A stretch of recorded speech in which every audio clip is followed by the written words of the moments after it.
I'm not sure of the town. You guys go around the construction? Yeah. Yeah. Back Texas. Yeah, back Texas. Oh, by the way, blacktop. Jesus Christ, take night. They're gonna play out here again. They're doing all that resurfacing and stuff. Mhm. We can't get downtown Petersburg done. No, but you can do that, They- middle of nowhere. Like they do going in Salem. Yep. Well, we'll do a process in our system, and we have here. Sean? Yes, I'm Phil. Mr. Phil. I talked to, of course, Jack some, and we've been talking, Phil and I. So we just recently went through a thing where I make this up, I posted online. We shut it down. You did shut it down? Yeah, Okay. Yes. we called our IT and just said total website for Yeah. 24 hours. And they said it wasn't a big deal, so. Maybe we should do that, yeah. Jack said. I mean, you can put- Don't do anything. I said, because you can put it in on a temp hold, instead of putting all the charges, then you put it under temp hold. Like we do. Like we do. Guys' system. Yeah, won't show, no. New world. Yeah, shopping world. We just got a new cat, and that's the whole problem. Is I don't know, I haven't seen it attempt, I mean. I didn't look at it online, but I know it's on the website, right, on our county website? I mean, you gotta be somewhat savvy to be able to get there, and I mean, we have people here all the time that, their spouses, like, they'll have, other county holds, that's on there. If they were able to look, they would see that, If they're not leaving. and they're all making No, arrangements. no one knows it's here except for our admin. So. I don't see much problem with it being here. I mean, I would think that's. Hopefully, we're thinking it's a short deal term. You know, he might go with the judge tomorrow.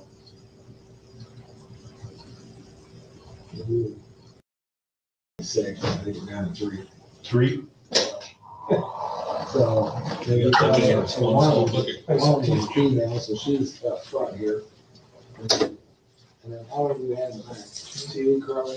Yeah, it's quiet. There's some ones at trial right now. I'll get somebody back. Those of you that are joining us, we are watching footage from the booking of former Deputy Sean Massey. This is shortened version of this video. There are longer versions. I think one particular one is almost 2 hours. But this one is about 15 minutes. So that's what we're going to look at right now. Huh? I'll give him 2. Every time Gil goes the same, he goes, hey, you gotta try to recruit them every time. I think it's bullshit. It's bullshit. I tried to recruit their guys. I was trying to recruit them for us. Crazy. Yeah, we've lost some. We lost weight while we're down 2 right now. And another one in like 3 weeks, 2 weeks, 3 weeks. All right, Sean, these guys will take care of you. Thank you.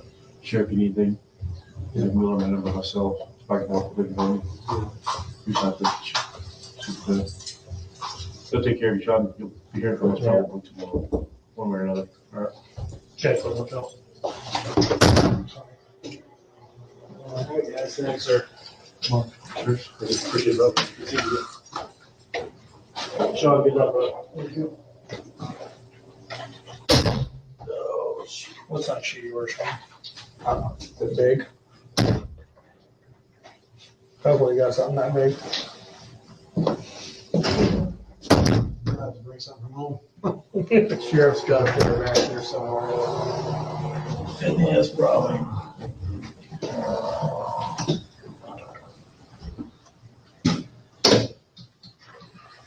So, I'm just gonna put, we don't have a whole lot, but the good thing is right now, we don't have a whole lot of people here right now. You're just gonna be back there with, I was hoping the female up here was gonna be open. If it does, we'll just, but for now, I wanna put you in you'll be on the whole side by yourself. It's a, it's not the bars, it's a steel, so you want privacy. If for some reason you don't want it, let me know, and then that's kind of where I probably want to be, just kind of, you'll be out by yourself. Yeah. So if you want something, let me know and we'll shoot at the time what we can do with it, but, don't be afraid to ask if you need something, and we'll get you through it.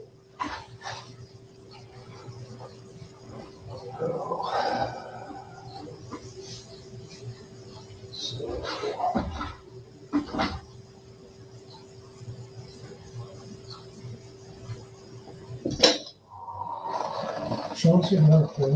That's not the biggest we got. I don't know. I think that one's too little. So you already booked into Sangamon County? Yeah. So you want me to pat them down and you think they use a body scanner?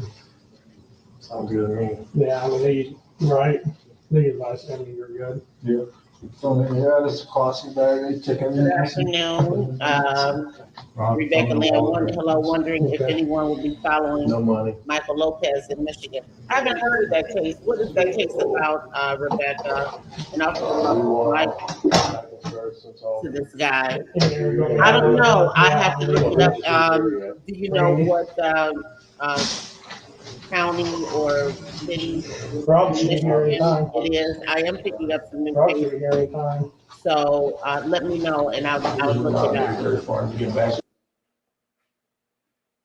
Oh, Melvindale. Okay. I'll take a look at that. I can't imagine that they're not gonna release me on. I was looking at a child abuse case. I guess we got paperwork going there. Because we got They a am copy. trying to get What's- information They're saying my charges are I first-degree do want murder, to get acting more out with a weapon, and channel. Christian misconduct. That's based off the green. Not on and the day That's before. what the state's attorney agreed, or that's what the state's attorney. Thank you. Okay, absolutely, no They problem. said this is for my own safety, for me. Just got off parole 2 months ago. Wow. Wow. Recidivism, all that.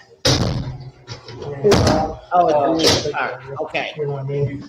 Okay, yeah, I'll definitely check it out. I'll look it up today. And good afternoon to you. Thank you for joining us. During the tonight, need something to drink right now or anything? I'll just take some water, once we get going. Yeah, I'll get you some water right now. Services. Hey, You. boss? Can you grab me a cup of water? Water? Yes, please. Thank you for tuning in. Cover this.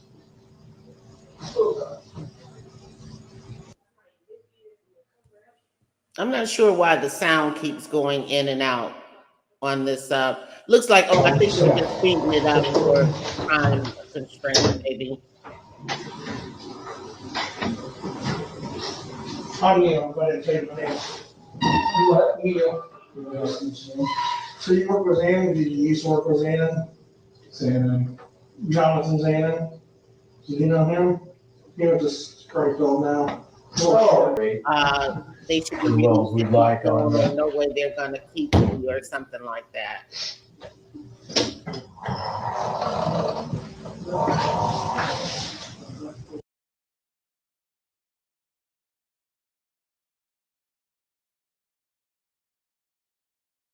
Yeah, it looks like they're speeding up the video just to expedite time. I think the original video is like 2 hours long. That's the longest I've seen of this footage.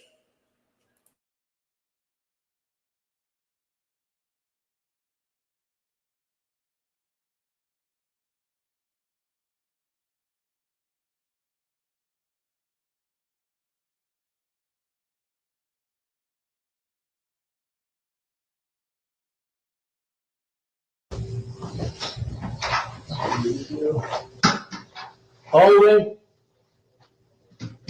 Have you come out, and there's gonna be a blue board over here. Just get set.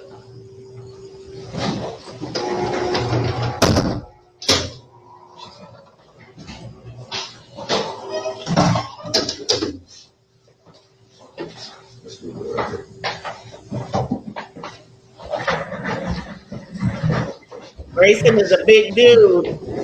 He's not a little guy. Maybe that camera right there, just that one. Just gonna click several times. I'll let you know when you can turn.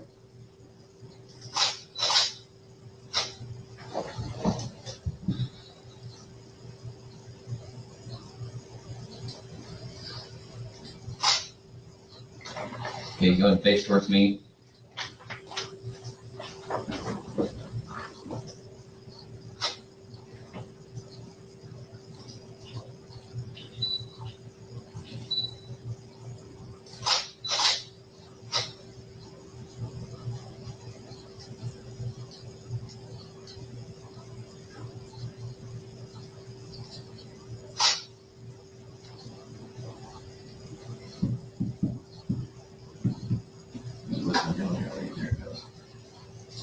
All right, go ahead and face the other way and look at me. Blue piece of tape right there on the wall.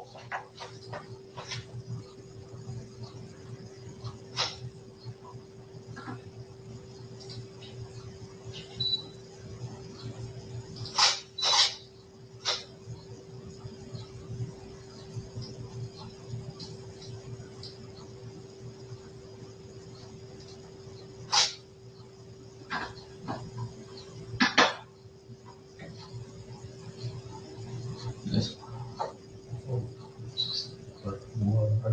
Just have him hold it up or something. Oh, yeah. No, go ahead and I'll just go mess with it right there. See what we can find out. Yep. You can go back there and hang out there for a little bit longer. Let me get closer then.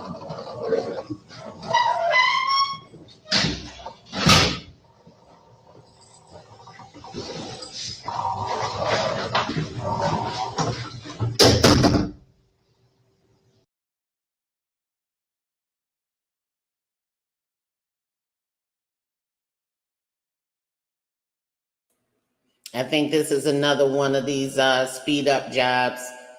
They're speeding up the footage for time saving purposes.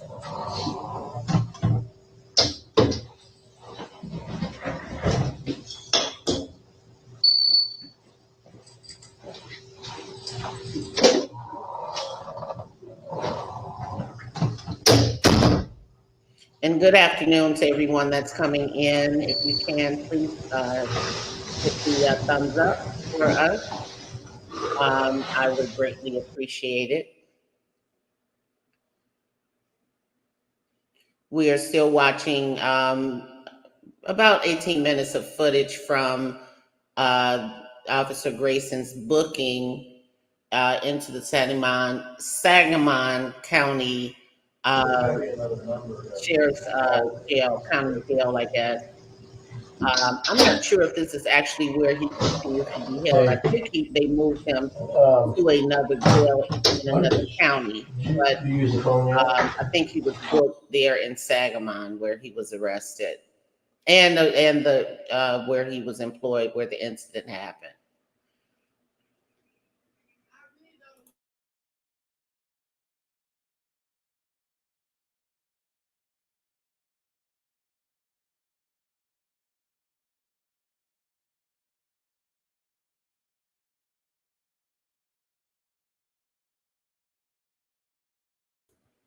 And then while they're doing this speed up section here, I also want to make mention that there's been a couple of updates with the case. Number one, the police chief out there has decided to retire. He is stepping down because of the public outcry and the demands of Sonya Massey's family. So initially he said he was not going to step down. He was going to look for ways to improve the department, but he has agreed to retire. You can find articles on that information all over the place. And then the other update is, well, I'll tell you about that when we get let's listen in. Well, The other update is that Sean Grayson also filed a grievance. Does the with captain police know that union, you have put that has I would assume, I don't know. Yeah, I just got told I got court at 2:30 for my bond hearing. Okay. So that's all I just got told by my attorney. I'm gonna go set this on the nurses, see if there's anything else I can do, and I'll be right back. I gotta grab a bag for you too.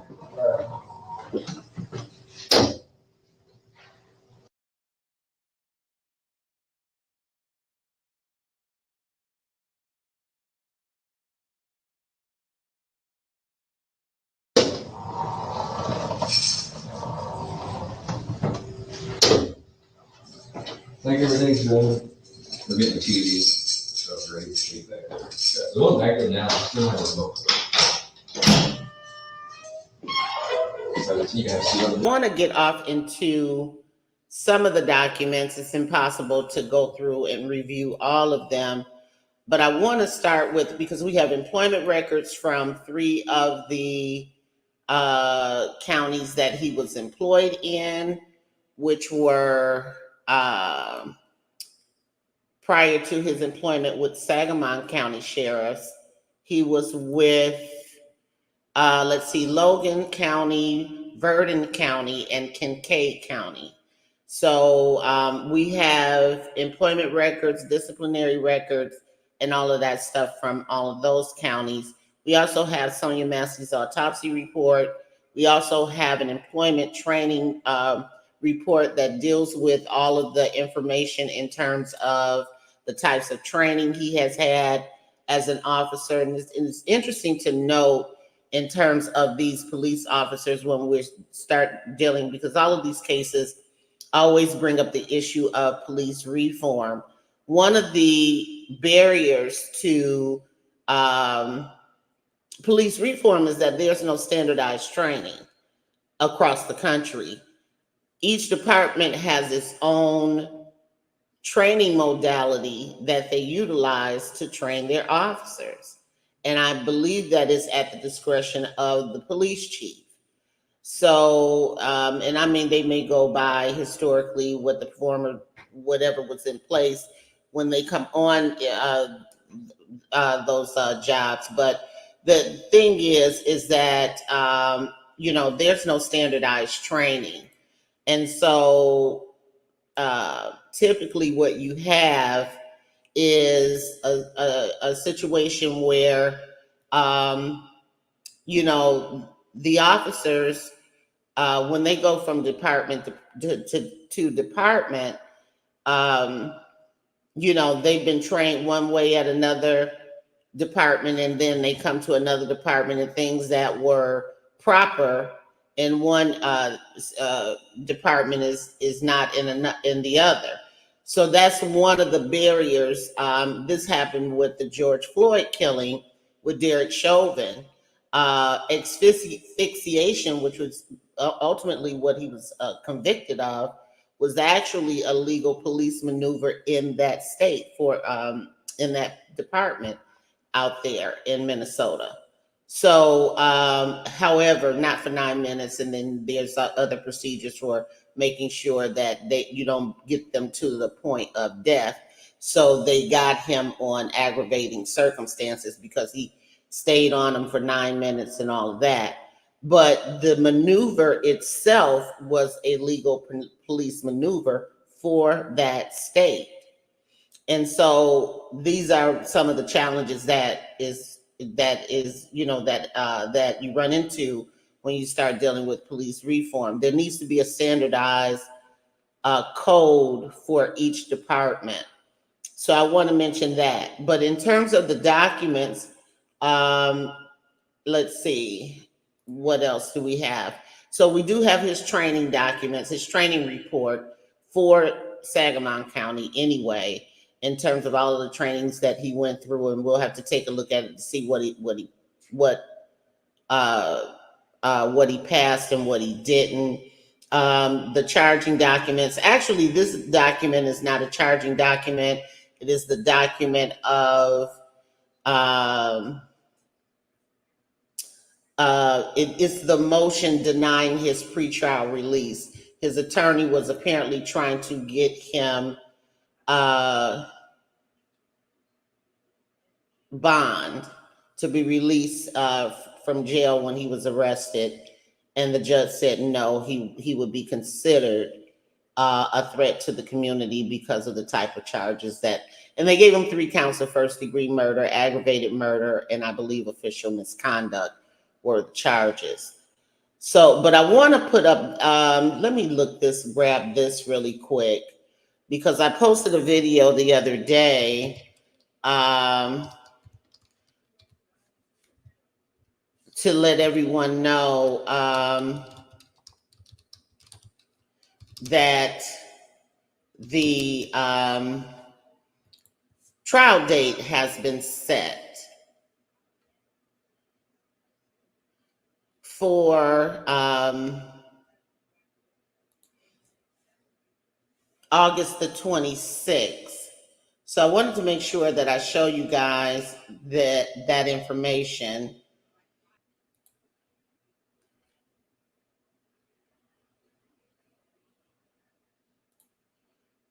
Okay, I think this is it. I think this is it.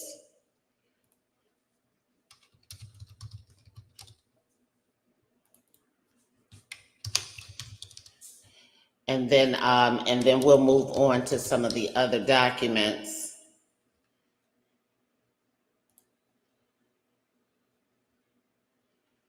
Yep, found it. All right, so 2024. And yeah, he's got some other, that's a different Sean Grayson. Okay, so I want to show you guys this. This is important because I did post the videos of letting everyone know when the trial date was. And it is scheduled for August the 26th.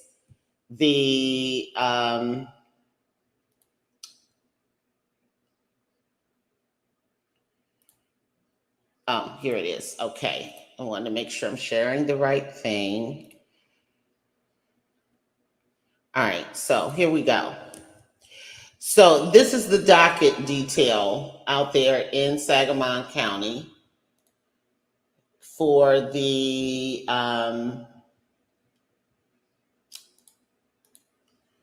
circuit court. Let's see. Is that bigger? That should be big enough there.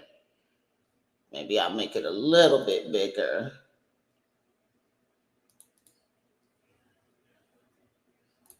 Okay, I hope that you guys can see that pretty good.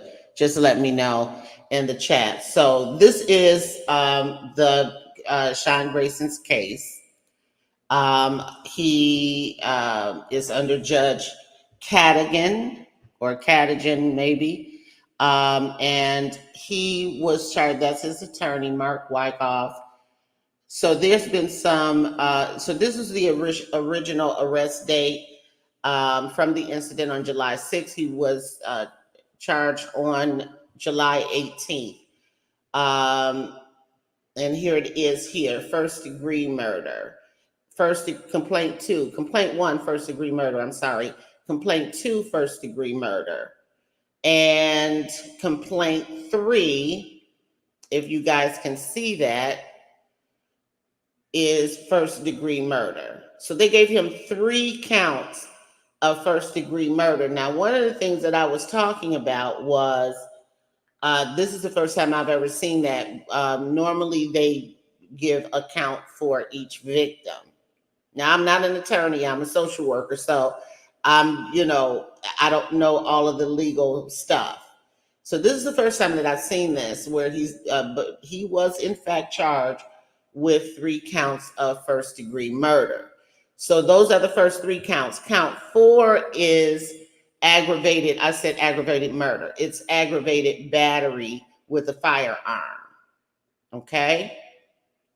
And again, you can see that this is from the July 6th incident with Sonya Massey. And then complaint 5 is official misconduct. Now, the thing with Officer Grayson is that he has a history Hi, Coach Karen. Good afternoon. Finally made a live appearance. Good to see you. Good to see you. Now, the thing with Deputy Massey is that he has a history of misconduct. He was discharged from the Army. To my understanding, he was a mechanic or something in the military. I'm not going to say Army.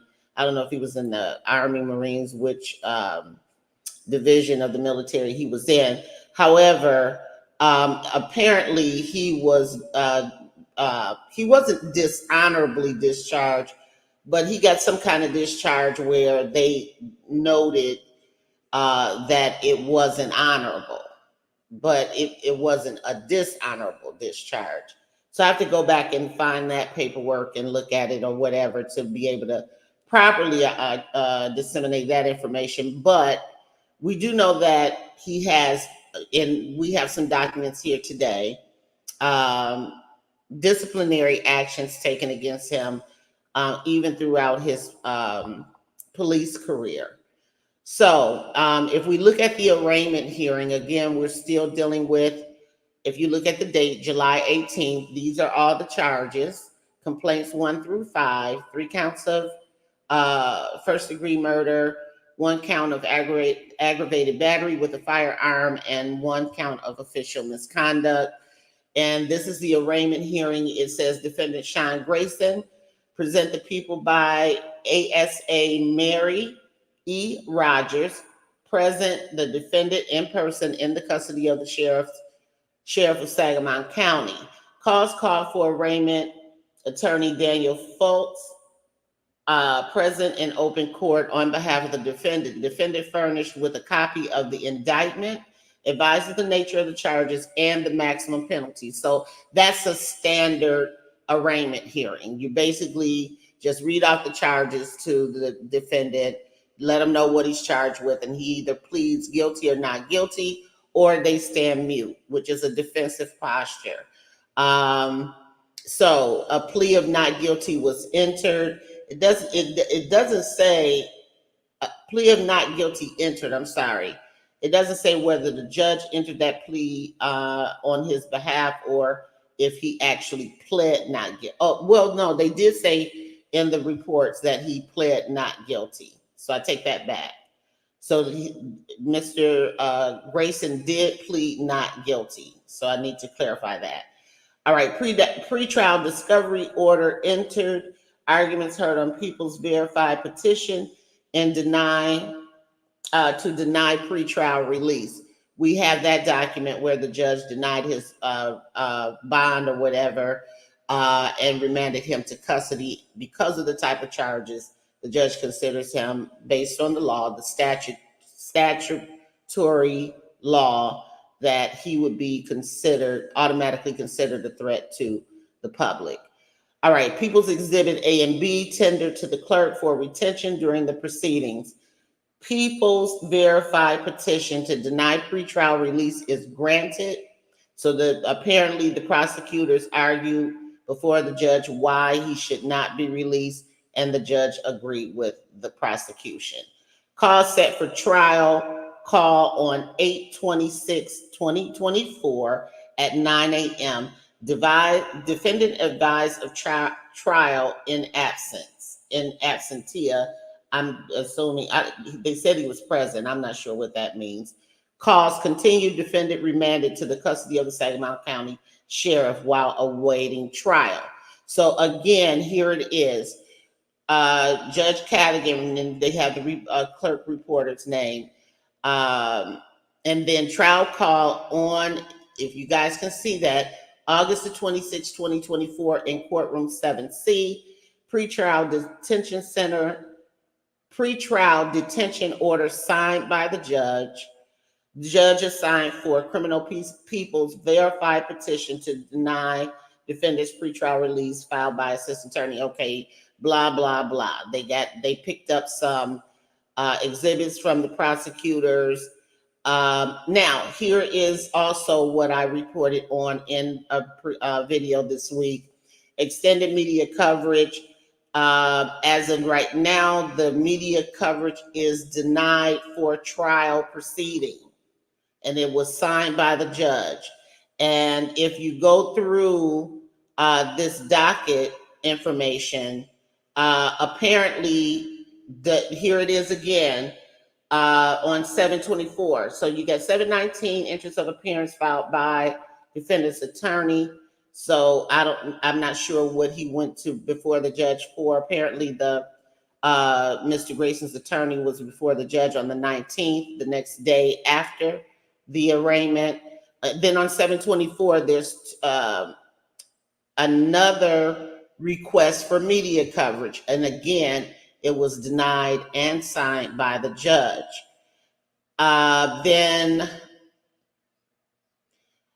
All right, so since that point, I just wanted to make sure that I posted that information. What are you guys saying? Coach Karen says, usually means a questionable psych eval, so discharge neither honorable nor dishonorable. Okay, thank you, Coach, for that clarification. So, but what I wanted to make sure that I showed you guys was when I reported in the previous videos about earlier this week, a few days ago, the date of the trial, number one. I wanted to confirm that, and as well that this trial will not be televised as it stands. Now, these large networks are not a joke. The news networks, and if your Fox News and your ABCs and MSNBCs and all of that want to get this trial, and I know that they do because this is a huge case, it's a national case, right?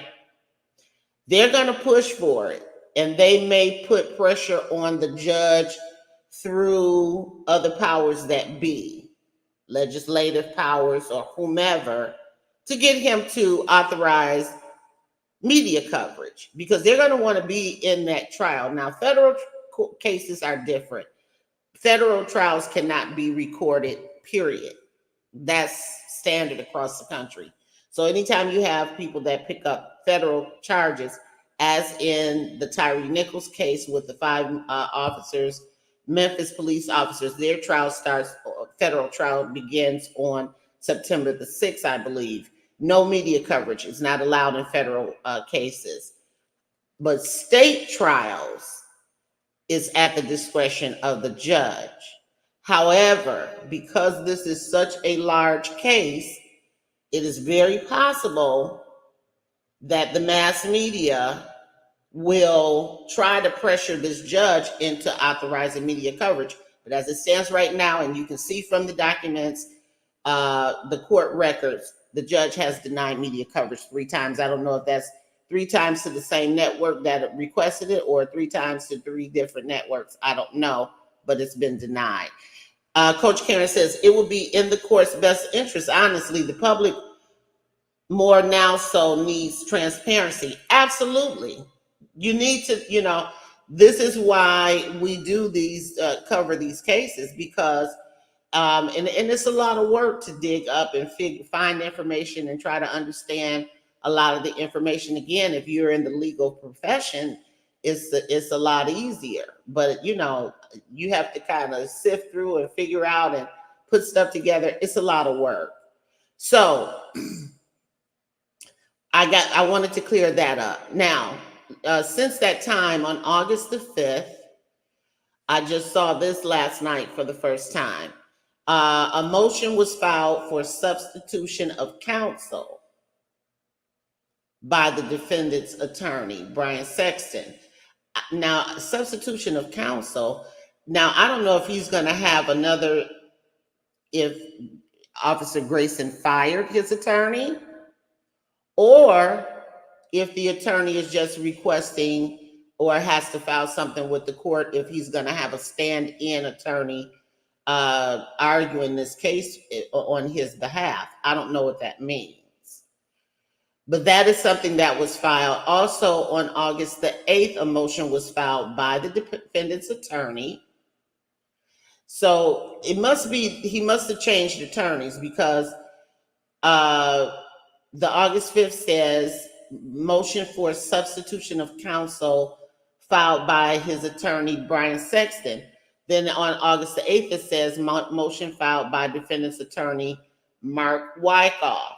So he must have changed attorneys for whatever reason. I don't know. I don't know if he was dissatisfied with his representation, which is very possible. He didn't get out of jail. And one of the things that you hear on the booking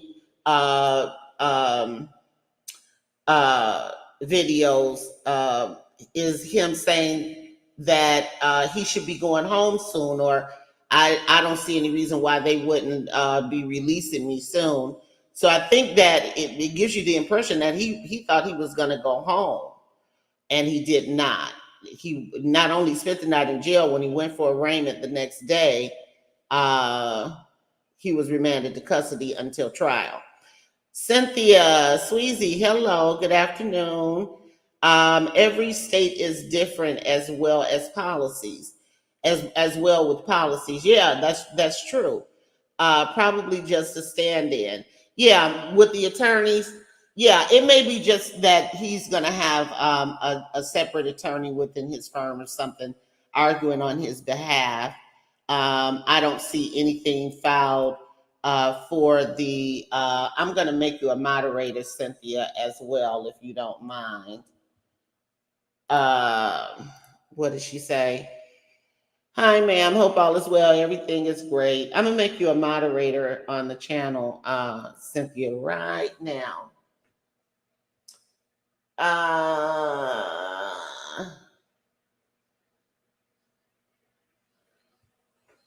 Well, I thought I was going to do it right now. I'll take care of it. All right. Okay, great. I'll do it in a second because I'm not able to do it from right here. I thought I was able to do it right from StreamYard. Okay, so let's take a look at these new motions so that we can get caught up on what's going on with the case as it stands right now. And are you guys able to read this that I have on the screen, or do I need to make it bigger? Maybe I need to make it bigger, because I want to make sure that, yeah, that's better. I want to make sure that you can see what I'm saying. All right, so August the 8th, August the 5th, substitution of counsel, motion for substitution of counsel filed. August the 8th, motion filed by defendant's attorney, another guy, Wyckoff. Entry on defendant's motion for relief. Now, here we go. It says the court is in receipt of defendant's motion for relief pursuant to Supreme Court Rule 604H, subsection H. A hearing on this matter is hereby set for Friday, August the 9th at 3:30. So they'll be back in, well, they should have been back in court on this past Friday, a couple of days ago. In courtroom 7D, at request of defense counsel and with agreement of the defendant will appear remotely by Zoom. So he's still in custody anyway, so that's no issue. All right, further, the court is in receipt of defendant's motion for substitution of counsel. We saw that. The state has no objection. Therefore, the motion is granted. Attorney Brian Sexton is terminated as co-counsel of record, and defendant's co-counsel of record are now Daniel Futz and Mark Wyckoff. So there you have it. He fired the first guy. Looks like he fired the first guy. What are you guys saying? Yeah, that's a little better because I wanted you guys to be able to read it better. Okay, great. All right, so yeah, looks like he fired the first guy. So that would have happened Friday on August the 9th. Okay, then, so let's go with the motion for relief hearing. Also held on Friday. Present the state by first ASA Mary Beth Rogers and ASA Ryan Harding. Those are the prosecutors. Present the defendant in person via Zoom in the custody of the Sangamon County Sheriff and by attorneys Mark Wyckoff and Daniel Foltz. So that's standard. They always list who is present for the on a case for the record. Cause comes before the court for motion for relief to reconsider pretrial release. So they're still trying to get him out of jail, which is probably why he fired the other guy. Like I said, that doesn't surprise me because he thought he was going home. He said it on one of those videos. All right, so it says arguments heard. Defendant's motion for relief is denied. So he still cannot get out. Defendant's Exhibit C admitted. Defendant's Exhibit B is admitted and sealed for medical privacy. Now, this is interesting because I heard on one of the reports,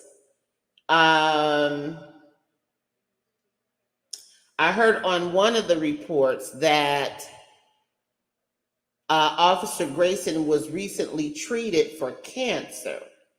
Didn't say what type of cancer. I have to find that again, who reported that.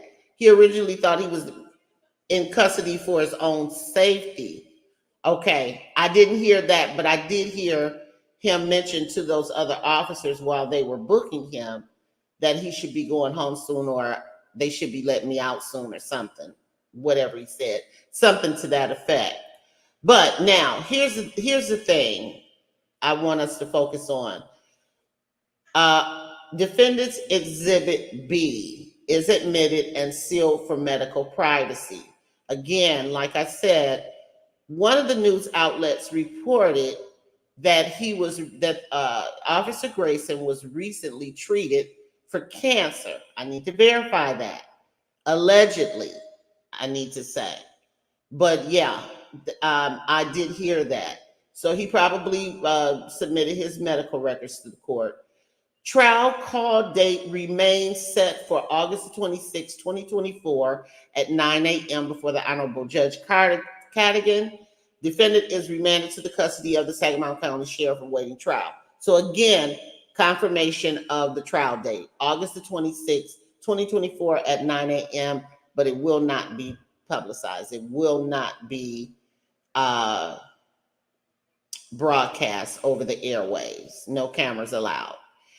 And so here it is again, trial call date in courtroom C, defendant sealed, and they're just giving a list of discovery that's being admitted into court as exhibits. Response to motion filed by Assistant State Attorneys Rogers, Assistant State Attorneys Harding. Okay, so that is the end of that record. That is the end of that record. So we got a chance to see and get a update on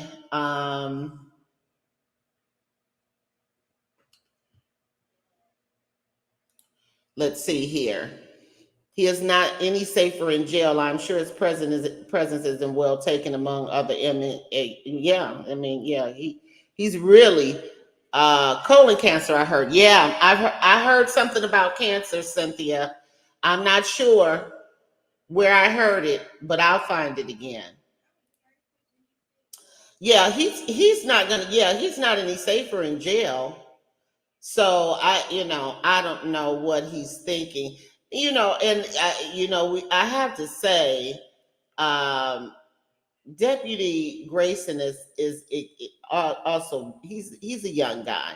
Is he in his late 20s or something?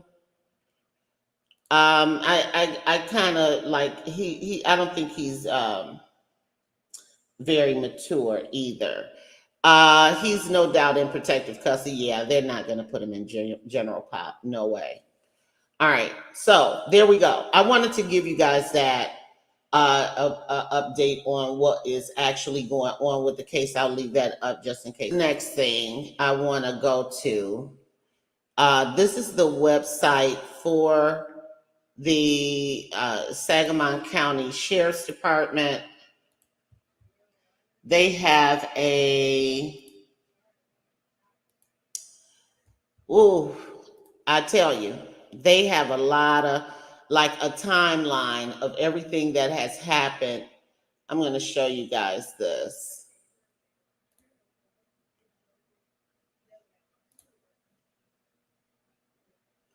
Because they have a timeline of everything that has happened from day one. They have an entire section on their website dedicated to the Sonya Massey case and what is going on. And those of you that are joining us a little late, I did make sure that we gave you all an update on a couple of changes, or yeah, basically changes that's going on with the case. One is that the police chief has stepped down at the request of the family, demands of the family, and public outcry. He initially said he was not going to do that. However, um, yeah, he's 30. Yeah. You know, I have some 30-year-old nieces and nephews that I don't equate maturity to them either. Anyway, um, so but so the police chief did step down. That's one update. And there was initially a grievance filed by Officer Grayson through the police union that has since been retracted. So those are two important updates that's going on with the case as well. Basically, just more fallout from the incident. So if you look and see, let me go back up to the beginning, because you can look and see they have a whole page that they've added to their website, giving you all the information you need to know about Sonya Massey. They got the 911 calls. They got the radio communications from the what did they say? The body cams of the officers, documentation from reports, police reports, all of that stuff. His personnel file, which I have, from his application for employment to his resume, everything that's is in there too, and his offer of employment by the department and his acceptance and his instructions and things like that. The field reports from the incident, because to my understanding, he did lie on the field report as well. So if you look here, it says, you see how long it took me to scroll up. It's like they got the whole case documented here. So this is really good because it based on transparency and accountability. I have to say this is really, really good. So it says, in our commitment to transparency and accountability, this website provides the community with access to FOIA, that's Freedom of Information Act responses, documents, recordings, videos, and written responses to media inquiries related to Sonya Massey's tragic death. So this web page has literally been added to the Sangamon County Sheriffs Department website.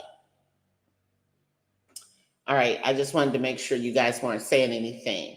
So, okay, so let's take a look at some of this.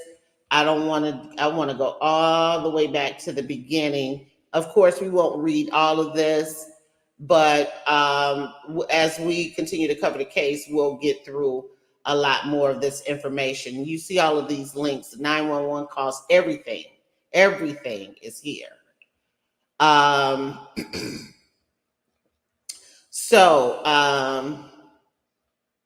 Wow, okay. I'm going all the way back. I'm just on July 17th, July 8th. Okay, so now we're getting into the actual day of the incident. So you guys can see that, right? You guys should be able to see this pretty good. Very good for the community. They can see exactly what's happening. And yeah, absolutely. They need to do this every time. I think this is really, really, I've never seen anybody do this before. This is really good. And then I'm sure it eliminates on a whole lot of phone calls, people calling and asking the same questions over and over again. Saturday, July the 6th, timeline of Sheriff's Office actions.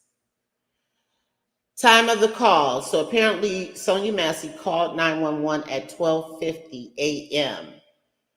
She was killed at 1:21 or shot at 1:21 a.m.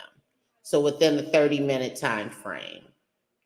Sheriff's Office leadership notified of deputy involved in the shooting at 1:27, probably from the second officer on the scene. I believe he called it in first. Maybe, Sean Massey was on his radio too at that point, because when he went to shoot her, that is when he turned his body camera on. All right, so it says Sheriff's Office requests an independent Illinois State Police investigation at 1:42 p.m. So they didn't waste any time. Sonya Massey pronounced deceased at 1:47 a.m. So there it is. This is what happened that night. Yeah. That's what happened on July the 6th.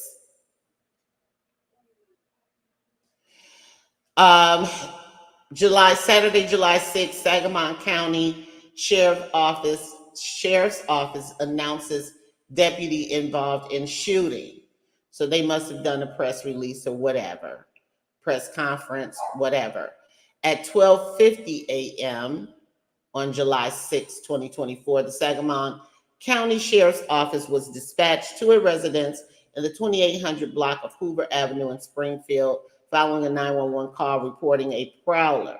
Upon arrival, 2 deputies conducted a search of the area. At approximately 1:21 a.m., the deputies reported that shots had been fired, resulting in a female being struck by gunfire. Deputies immediately administered first aid until EMS arrived. Now, I have a huge problem with that statement. The only one that was offering to render aid was the second officer. Deputy Massey explicitly told him, don't worry about it. She took a headshot. She's gone. Let's see here. Coach Karen, I'm beside myself how easy he got hired with his past. The standard has become felons encouraged to apply as if it's for a warehouse job to be an officer. Yeah, it's really something. Now, again, by rumor mill, at any rate, this is what Cynthia's saying. His girlfriend's father was the former chief of police. Exactly. That is what I'm hearing, that it was an issue of nepotism. His girlfriend's father, who is now retired from the force, I think recommended him or put his recommendation behind him and got him hired. Because if you listen to, we're going to take a look at his disciplinary situation that happened at the previous employer and how that chief was talking to him and really coming down hard on him. I think he had in his mind at that time he was going to quit then, just from that audio that I've heard from a disciplinary meeting that he had with his previous police chief. All right, so let's go back. Upon arrival, 2 deputies. Okay, no, that's not what I want to go back to. At approximately 1:21 a.m., the deputies reported that shots had been fired, resulting in a female being struck by gunfire. Deputies immediately administered first aid until EMS arrived.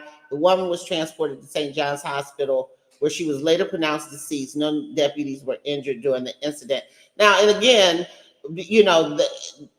that's a lie. They need to take that down, that they immediately administer first aid, because even the second officer stalled.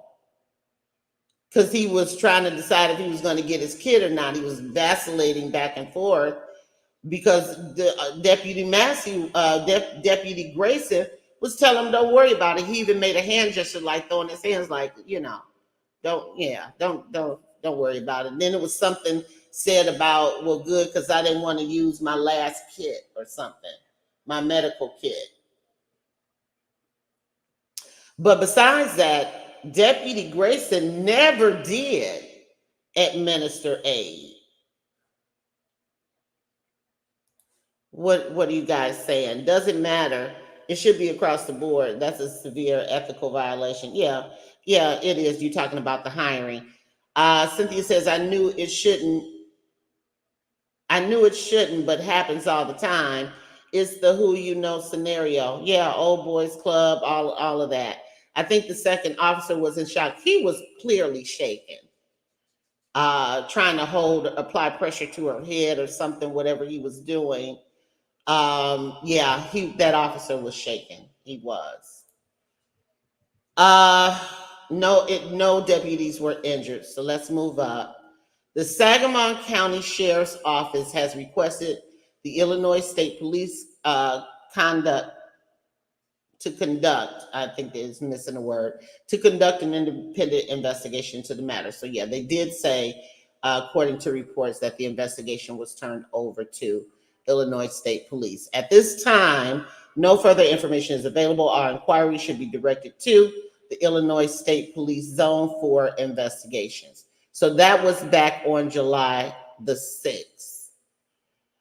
Media responses on July the 6th. Were the shots fired by Shepherd Sheriff's deputies? And apparently the police department answered yes. So that's, people from the media calling into the Sheriff's Department asking questions about the incident. Here's some more media responses on Monday, July the 8th. Was the victim shot by deputies? They answered yes.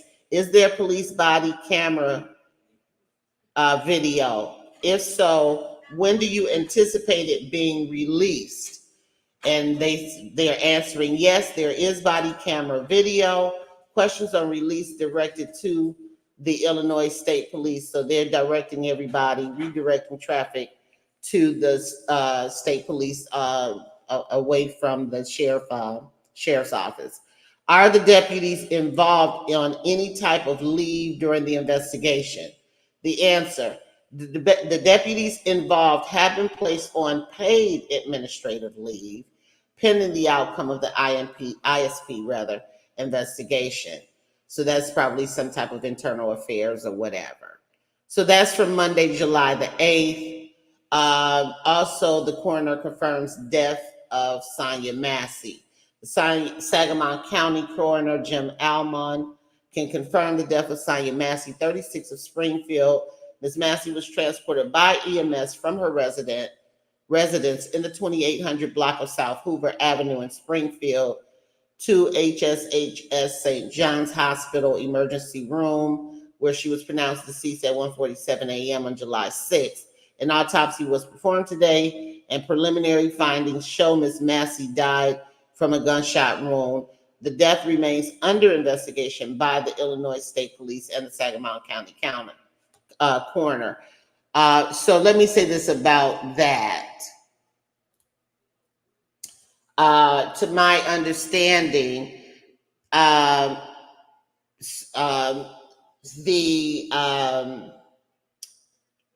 the wound that she took in her head, to my understanding, she lost her eye in the shooting, and so that's it. But we do have her autopsy report, so we can take a look at what all injuries she suffered, because there were a few shots, and we can take a look to see how many wounds she sustained.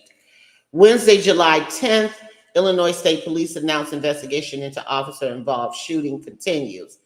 The Illinois State Police continues its investigation into an officer-involved shooting at the request of Sangamon County Sheriff's Office. On July 6, 2024, at approximately 12:50 a.m., Sangamon County Sheriffs deputies responded to a 911 call, and they give her address. During the incident, 36-year-old Sonya Massey was shot and later pronounced deceased at an area hospital. This is information that they're communicating to the media. ISP, that's Illinois State Police, I'm assuming the acronyms, is collaborating closely with the Sangamon County State's Attorney's Office to conduct a timely, comprehensive, and transparent investigation.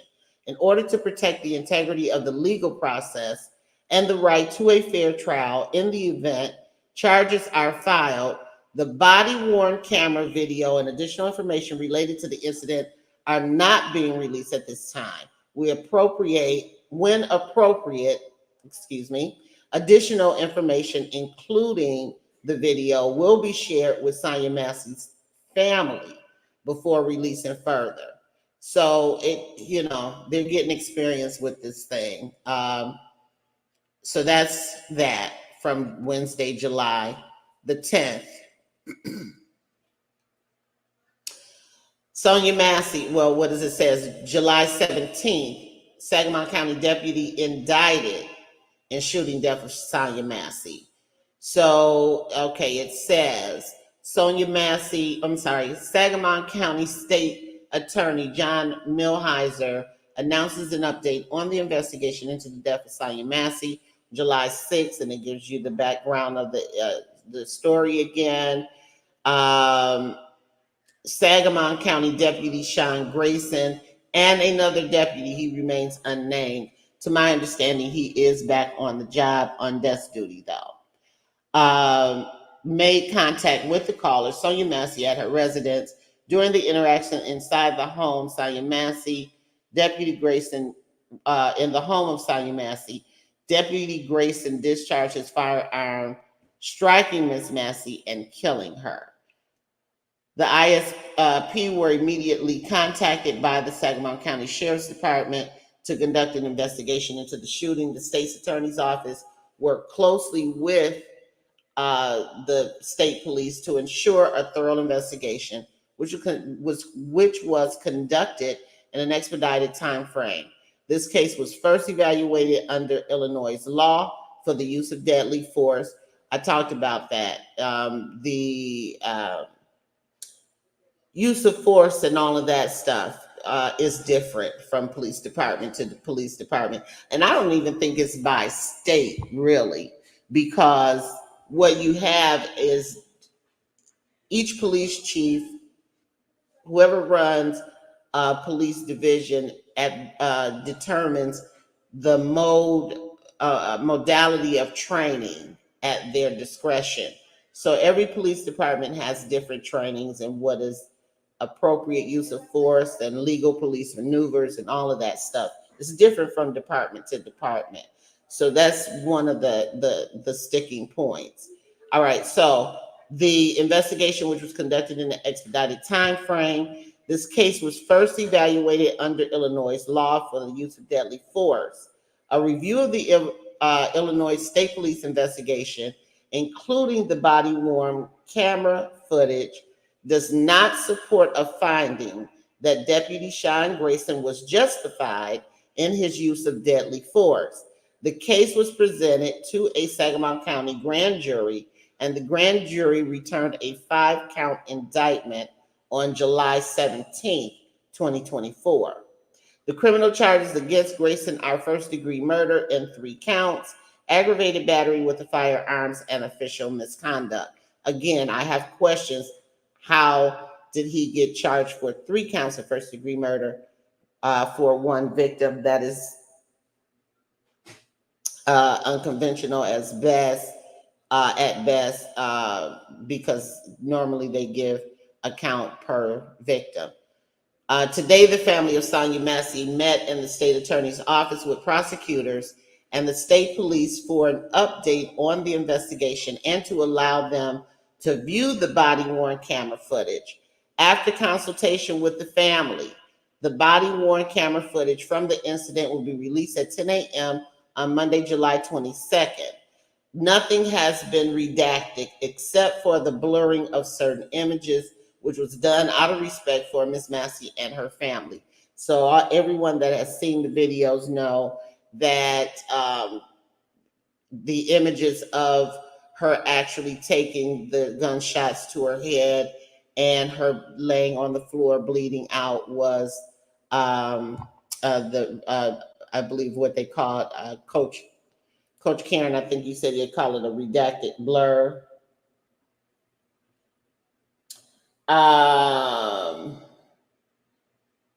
Okay, you guys are communicating. Let's see here. Coach says charge for each gunshot wound. Oh, they may not have determined which was the actual. Oh, they don't know which shot was the killing shot. Got you. Yes, redacted blur. Yeah. So okay. Thank you. Because I was wondering, I've been saying that all week. How did they get charged with 3 counts? Okay. All right. Great. So we understand that now. Okay. The defendant is currently in custody. He will make his first court appearance on July 18th, where he'll be arraigned on the charges. The state's attorney office will be filing a petition to detain the defendant pursuant to the Pretrial Fairness Act, and a detention hearing will be held after his arraignment. So we've already been in the court documents and on the court docket, right? We already saw that he was arraigned on the 18th. The prosecutors argued that the defense requested for him to be released or tried to get a bond for him or whatever. And the prosecutors, we saw how the prosecutors argued against him being released based on the type of charges that he has. And the judge agreed with them, indicating that based on the severity of the charges, he would be statutorily considered a threat to the public. So we already looked at that. So what they are reporting to the media, what date was this? On the 17th, did in fact happen on the 18th.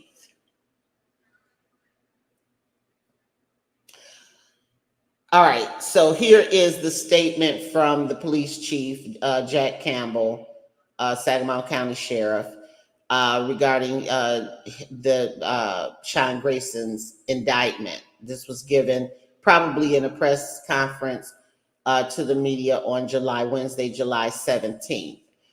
Got to give them credit. They moved this thing on along pretty good. Okay. So, all right. So let's take a look at this. First and foremost, my heart breaks for the family of Sonya Massey. This is a tragic incident, and we mourn with them and the community. Immediately upon notification of the shooting, I contact the Illinois State Police and ask them to conduct the investigation. This tragic incident deserves an independent, swift, and thorough review. I asked the ISP to proceed rapidly but thoroughly, and they have done just that. Thank them for their service and the service they have provided for our community. The investigation into the shooting on July 6th is now complete, he says. The Sangamon County State's attorney has filed charges against the deputy involved in the fatal shooting of Miss Massey. It is clear that the deputy did not act as trained or in accordance with our standards. We do have his training report, his employment training report from Sangamon County. Only 10 days for the grand jury to indict him is very fast. Absolutely. He's going to trial on August the 26th. Unfortunately, we won't be able to see it live. The judge has denied media coverage. I want to keep repeating that and make that clear. All right, so they're saying that he did not act as trained or in accordance with their standards. Therefore, Sean Grayson's employment with the sheriff's office has been terminated. It is my understanding that the body cam videos will be released on Monday, July 22nd. I completely support the release of the officer's body cam in its entirety. The actions taken by Deputy Grayson do not reflect the values and training of the Sangamon County Sheriff's Office or law enforcement as a whole. Good law enforcement officers stand with our community in condemning actions that undermine the trust and safety we strive to uphold. In times like these, it is crucial for leadership across all sides and spectrums to come together to heal our community. We are committed to justice and accountability. With our badge, we accept enormous responsibility, and if that responsibility is abused, there should be consequences. Our office will continue to cooperate fully with the criminal proceedings as this case moves forward. We must continue to trust our justice system and legal process, and work together as a community so the actions of one person does not divide us. I agree with you there, Chief. Good. I think that's a pretty good statement. All right, so there's another statement from the county board chairman, Andy Van Meter, regarding the former deputy's indictment. Again, this must have been they must have did a press conference or something. I did not see it, but this is also on Wednesday, July 17th. Sonya Massey's murder is a tragedy that reverberates in multiple dimensions. We are powerless to right this wrong, but we can seek justice for the victim and for the community. I have the highest degree of confidence that Sheriff Jack Campbell and State's Attorney John Milhiser would do their utmost to achieve the community's collective will that justice be done. We must not let the tragic decision of one individual besmirch our highly trained and dedicated law enforcement officers. Agree with that. We must redouble our efforts to guard against the recurrence of such a tragedy. Let me say this. Public outcry is a very, very powerful thing and will get a lot accomplished. And we know that from protests and marches and throughout history and things like that. But it's an absolute game changer in terms of pressuring people, these, in situations like this to even look into, because a lot of cases, particularly in terms of police killings with unarmed Black men and things like that, your George Floyd's, we had a few of them, Philando Castile, or Eric Gardner, and all of those guys that were killed by the police that were unarmed, their families never even got a day in court. So, the progress of how they are investigating these cases and all of that is really, really good. All right, so Friday, July 19th, we could continue to move forward. These, again, are media responses, probably people from the media calling into the sheriff's office or the state police office asking questions, and they are documenting those questions and responses on their website. The question is, how long was Grayson employed with Sangamon County? It indicates the answer.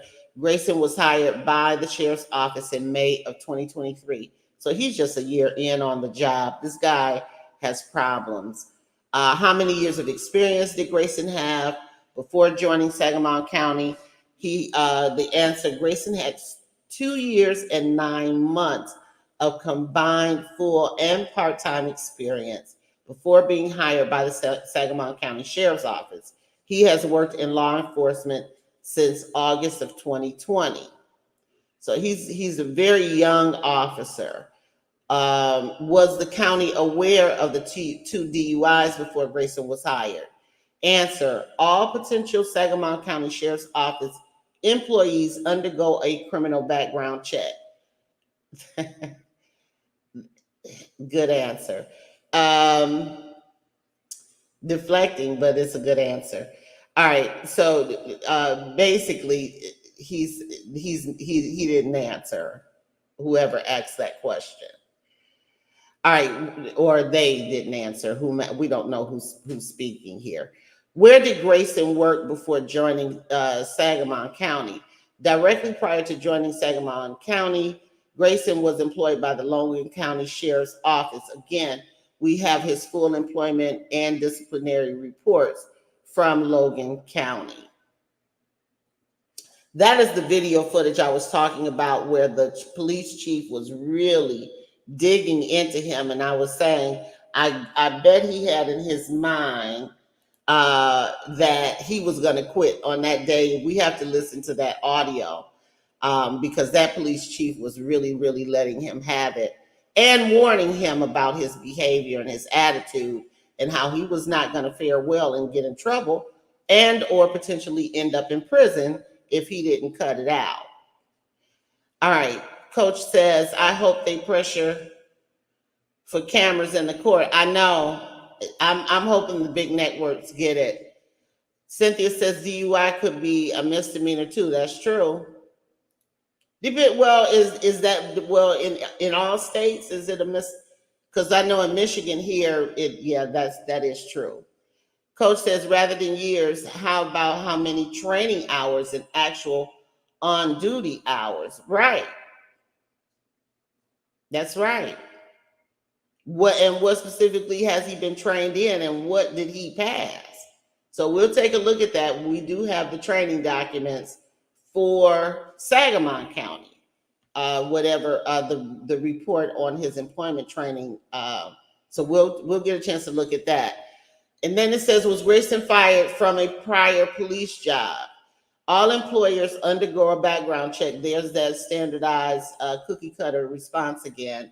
To our knowledge, Grayson had not been fired from a prior law enforcement job. That should have been a direct answer. Not to our knowledge. Yes or no. They should have been fully aware of his standing.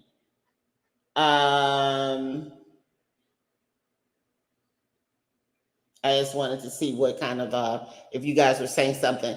Yeah, they should have been fully aware. They should have been able to answer that question directly. All right, prior to this incident, has any use of force complaints been filed against Grayson? Answer, Grayson had no use of force complaints or citizen complaints while employed at Sangamon County. And to our knowledge, he had no complaints filed against him at prior law enforcement jobs. Right. But he had issues with obeying orders, I guess is the best way to say it. No citizen complaints, no use of force complaints, but he definitely was getting in trouble for disobeying orders in both the military and prior police departments, according to the records that they've released to the public. So here's the release of the body cam footage on Monday, July the 22nd. They made a statement on behalf of Sangamon County's State Attorney John C. Millhiser. The Illinois State Police is posting the body-worn camera video from the officer-involved shooting of Miss Sonya Massey on July 6th. The release of this video is occurring after consultation with the family of Sonya. So they apparently did go through with making sure the family saw it first before it was released to the public. My prayers are with the family of Sonya Massey, and I commend the Illinois Police, State Police, for conducting an expedited investigation into her tragic death, says Attorney Millhiser. The state's attorney's office is dedicated to pursuing justice through the prosecution of this case. On July 6th, and they give the history of the case again about them responding to her home and when she died. So during the interaction inside, okay, that's again part of the backstory. The Illinois State Police were contacted to conduct an independent investigation into the shooting. Remember, it indicated that the police chief apparently contacted the state police and turned that case over probably while he was still on the scene, like within minutes of them calling for bag up or whatever, or reporting the shooting.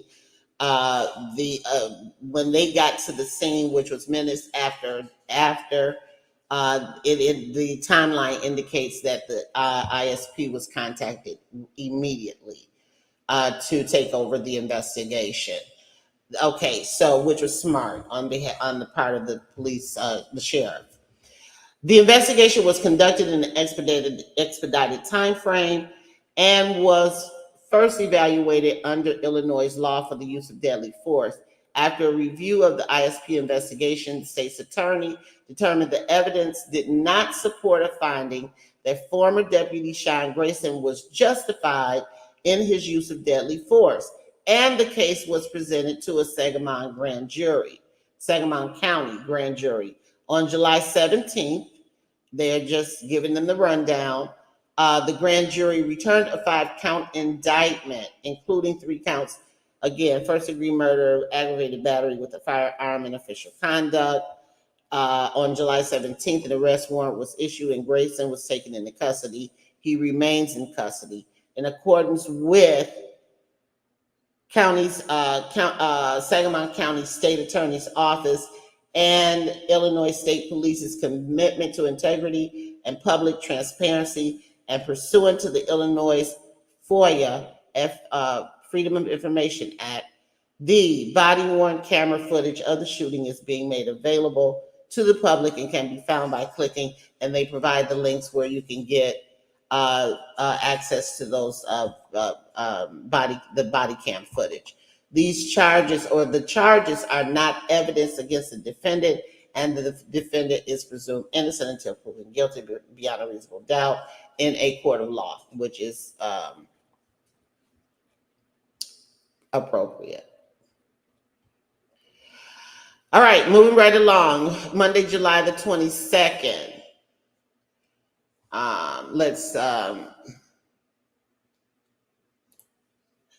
Let's see here. What are we saying? If that isn't a Wikipedia answer, oh yeah, they put a little gravy on it. Don't put someone in a position of authority when they have issues with authority. Exactly. I mean, this is not rocket science. We would be so grateful for some likes from our silent viewers. Yes, we would. Thank you so much, Coach. I appreciate that. You guys, please hit the like button. It really, really, really helps us out. All right, let's keep moving. I told you it's a lot of information. I want to get to some of the documents, but I just want to give you an idea of what they are doing to keep the public informed, to keep their promise of accountability and transparency to the public. I give them an A grade on that issue. Some of these answers are cookie cutter, but I'm understanding based on the fact that if you don't have a good answer, then you got an answer, you better come up with something that doesn't make it worse. And that's kind of how I'm seeing this based on our knowledge type responses. They're just CYAing, they're just covering their asses because they know that they have to be accountable. And they're trying to do that. So I'll give them an A on that. All right, statement from Jack Campbell regarding the body-worn camera video release. The body-worn camera footage has now been released and the public can see what we saw. Sonya Massey lost her life due to an unjustifiable and reckless decision by former Deputy Sean Grayson. Grayson had other options available that he should have used. Number one, they shouldn't have been in the house. I don't understand why he went in. The other officer was out checking the parameters of the house to make sure there was no prowler out there. Then by the time he came back, Grayson had went in the house. I don't understand why he went in there. Period. He had no reason to go inside that house. Once they checked the grounds, there's nothing out here, ma'am. If you have any problems or you hear anything, you can always give us a call back. Thank you and have a good evening. That should have been the end of that call. That call should have been closed out. And every police officer, former or current, that I've heard review, because I always listen to the other officer, other law enforcement professionals to see what their take is on these killings. And all of them, basically said the same thing. He never should have been in that house. And most they had egress, bag out. Absolutely. Absolutely. He started asking her for her ID and all of this. He was doing too much. Which makes it look like he had a plan. Like it was. So again, they're charging him with first-degree murder, which means premeditation. So what are they accusing him of? That's very interesting to me that they charged him with premeditated murder when he was called to that scene. So there's something that they saw that says that this killing was purposeful. And like I said before, it always appeared to me that he was familiar with Sonya Massey. Same thing with George Floyd. Derek Chauvin was familiar with George Floyd. They didn't, quote unquote, know each other personally, allegedly. However, they worked for the same nightclub as bouncers, not on the same nights. Apparently, it was a moonlighting job for Officer Chauvin, but George Floyd also worked there. And so he was absolutely familiar with George Floyd before he killed him. So maybe he didn't like him. I don't know. Anyway, Coach says they didn't have any reasonable explanation to go in. None at all. Really, really unnecessary. And again, like I said, there's a reason why they're charging him with premeditated murder. That's not a coincidence. You all have, oh, wow, I'm losing my mouse here. All right, here we go. All right, so let's get back to this. This is, what am I looking at? Jack Campbell, the sheriff's statement regarding the release of the body cam footage. All right, so he's saying that her death was unjustifiable, and that the Deputy Grayson's decision was reckless. Very interesting choice of words. Okay, so Grayson had other options available that he should have used. His actions were inexcusable and do not reflect the values or training of our office. He will now face judgment by the criminal justice system, will never again work in law enforcement. Miss Massey needlessly lost her life and her family deserves answers.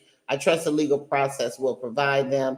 This incident does not reflect the values, and he's reiterating the values or actions of our law enforcement community. It was a tragic decision made by an individual who had the training, tools, and experience to know better. We are committed to upholding a standard that prevents such tragedies from occurring in the future. Now, this statement about he had the training, tools, and experience to know better is yet to be determined. We'll take a look at these training reports as well. Okay, so coroner releases cause and manner of death. Sangamon County Coroner Jim Almond has concluded the investigation into the cause and manner of death regarding Sonya Massey. The cause of death, gunshot wound to the head. Manner of death, homicide. The death certificate will now be filed with the local registrar. No other information is available at this time. So that's the coroner's statement. Again, like I said, this looks like some type of press conference. On July the 23rd, again, responses to the media. Can Sangamon County confirm that the Department of Justice has opened an investigation into the Massey case? Now, this is interesting because I hadn't heard this before. We do not know their answer. We do not know if the DOJ has opened an investigation, but if they have, we welcome it and will fully cooperate, Sheriff Jack Campbell. Has anybody else heard about anything with the DOJ looking into their this department I haven't heard anything about that. All right, so it's very possible.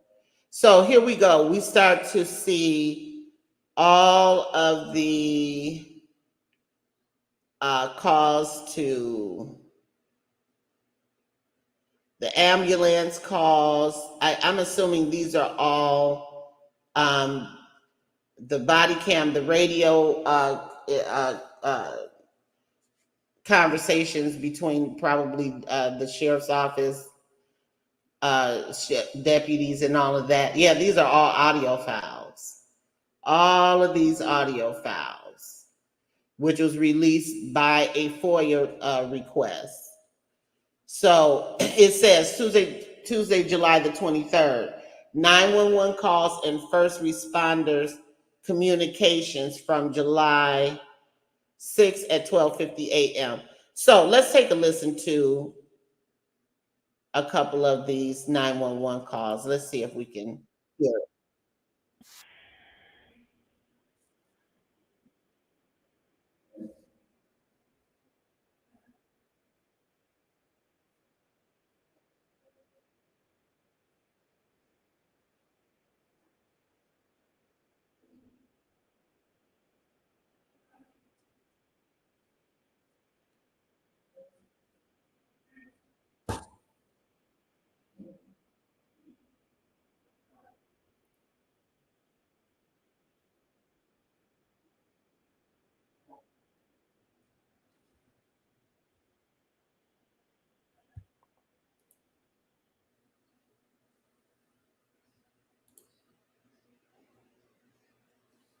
Okay, maybe that's the end of that one.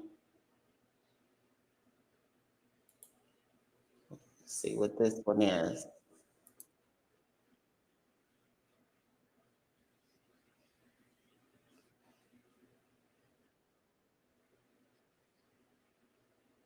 Yeah, you might be right, Coach. I need to verify what that is about, why they charged them with 3 counts. Hold on, guys. Let me see if I can get this louder. Because there was also a question about whether or not um, the dispatchers gave the deputies. Let me see if I can switch this over to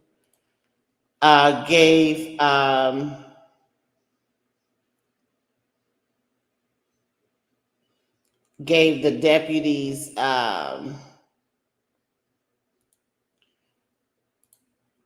information on background information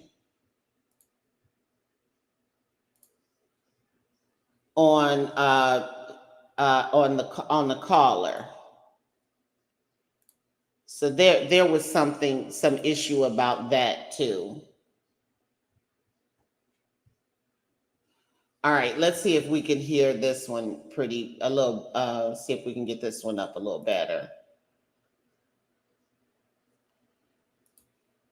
SG 318, 319, just 43. When you're clear that, I'm going to do both stacked to a prowler. Caller hears noises outside the house. Wouldn't answer questions, hung up on it. 19, I'm en route. En route. SG 675 status. Secure. 10. SG 766 status. Secure. Yeah, it probably is common. SG 320. 25 post, grab an OP for Doug Smith. City's out with him at 504 West Edwards. 41, if you want to clear me off this, I can take that. 320. Thanks, Bob. 328, 320. SG 320. Sorry, go ahead. 328, 320, both units. Number 5, Boulder Point Drive. Number 5, Boulder Point. Seaman's going to be en route. 457-year-old male subject who fell downstairs. He's bleeding from his head. Caller advising that he is 1056 and been smoking J6 tonight. I believe he's going to be combative when EMS gets there. 28 all advised. Yeah, we're 20 on Jason. 18 and 19, 23. 18, 19, Table. SG 320, can you start 430, 437 Tuxhorn Road? Debbie's dog is barking again. 41, Table. Right, let's knock. Contact with it. 319. 319. You can try and call her 17 back here and let her know we're out front. So. Getting no answer on callback, going to a voicemail with no name. I hear her phone ringing. She's using some of the doors. We're about to go to me. 320. I see 320 going. Do me a favor, put old Debbie in hold. I'm going to run out to the same call with Jason. 318, 319. 43 now, we're getting an open line on 911 from a 911 only cell phone. It's not the call that she originally called from. And all we can hear is some sort of wrestling around. Yeah, she was yelling inside. She told us to hold on. 19, I got a 20 foot. Good. 20 comes back. Her caller at that address showing a facility. Demo. You can hang up. 318, are you out with her? Yes, please hang up. Absolutely will. 41, I'll be in route. 41, Deborah. SG 605 status. 10 10 4. 734 traffic, so. SG 734, go ahead. The 72 westbound to 106, 72 westbound to 106.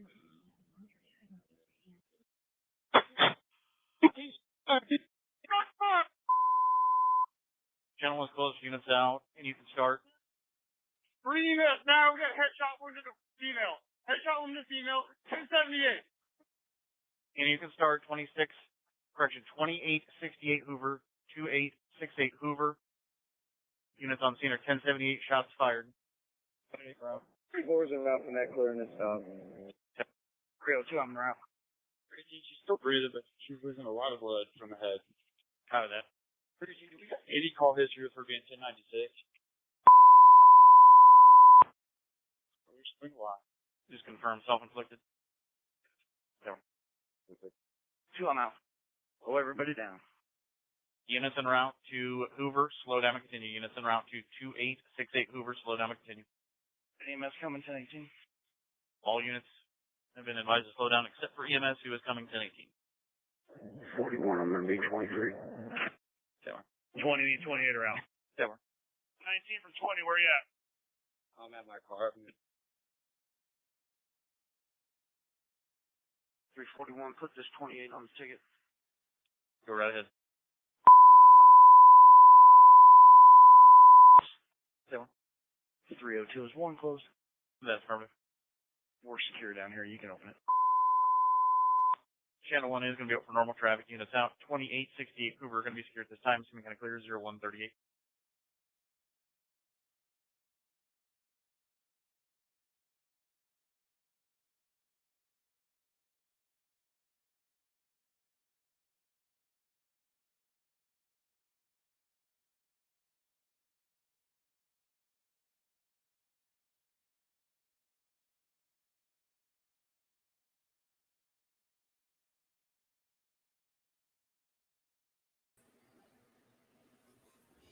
All right, so it sounds like that was the officer, the second officer on the scene calling in the, once she actually took the shot.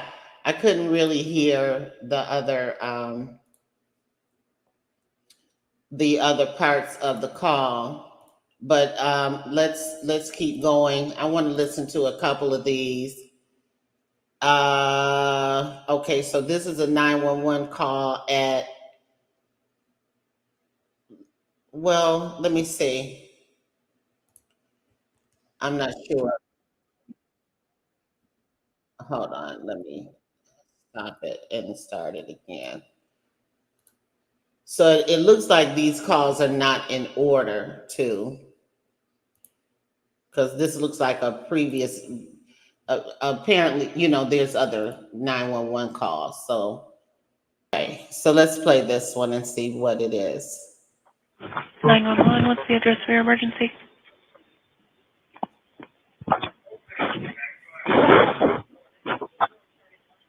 Hello, 911.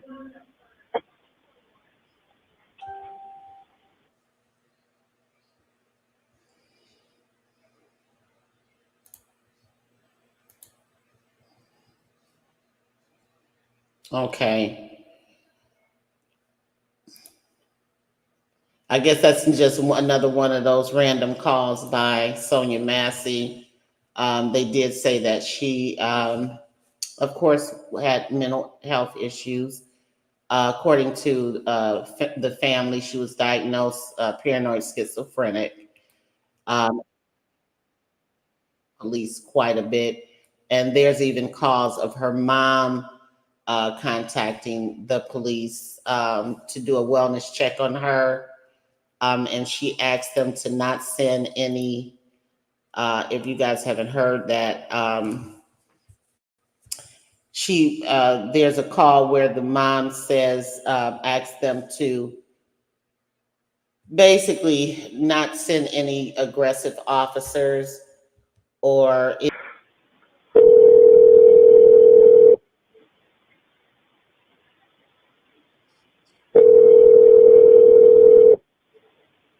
I'm not sure why they're releasing calls if there was.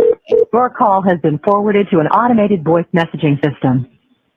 2 1. Yeah, I don't know why they released that. It's nothing on the call. Now this one says SCCDS call back to 911 caller.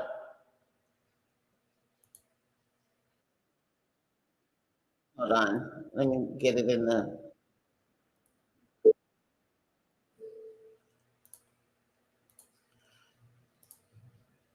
Okay, so apparently she had called 911, and I don't know if she hung up or what, but then it says that this one says that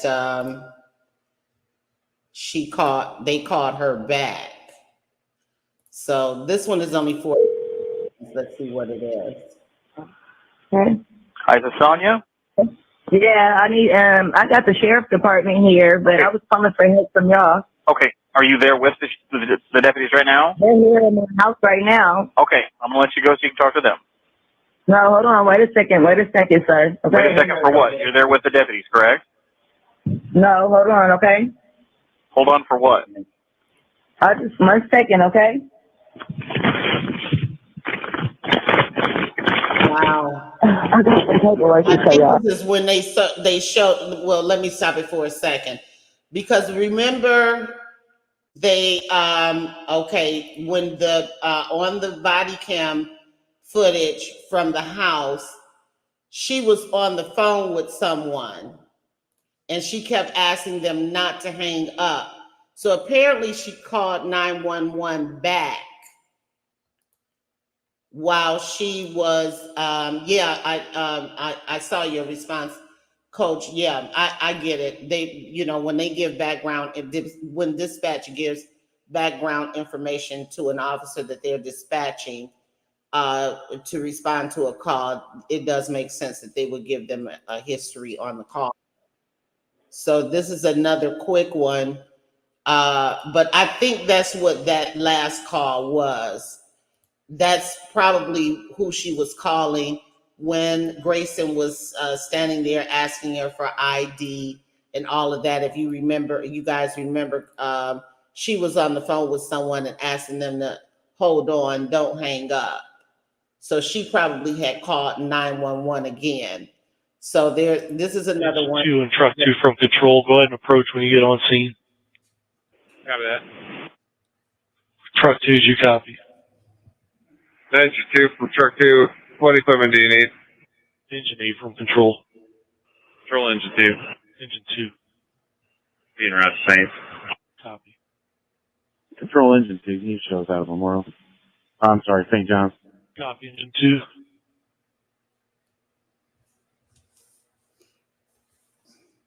So these sound like just radio calls here. So you guys have to forgive me because it looks like they basically just did a file dump. They don't specify what the actual calls are.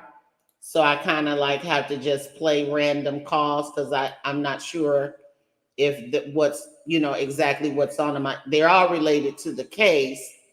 But again, I don't know specifically what's on the actual calls until I play them. So that's why we're kind of listening to them in random order like that. Um,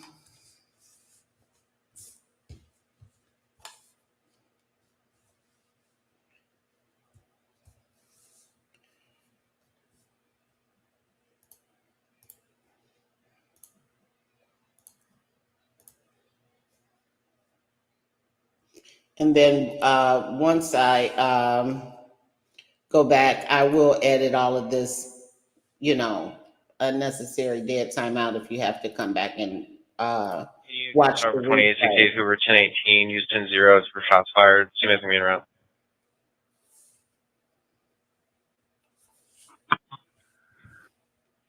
Show me 7-4.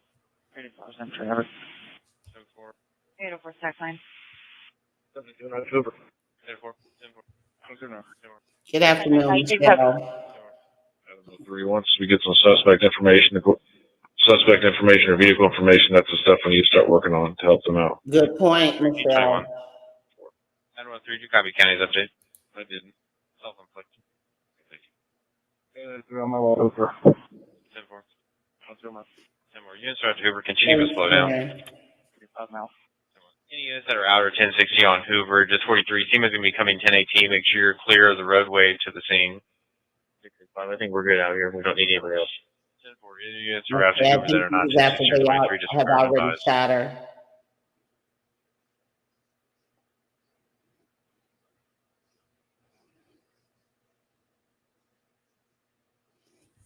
Yeah, I think that was one from when they had actually shot her. So we'll keep going. If you guys and here's another radio call.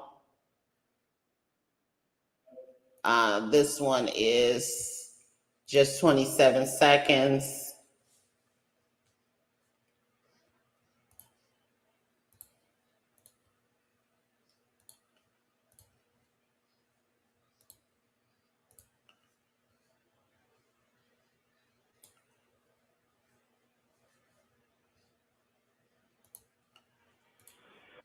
Frank 15, CMOD.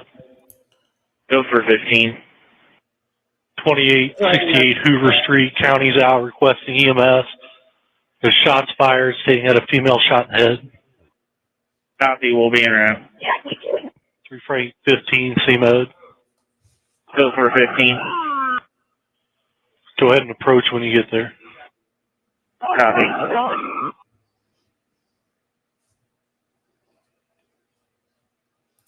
Yeah, they're just communicating. The officers are communicating and coming to the scene.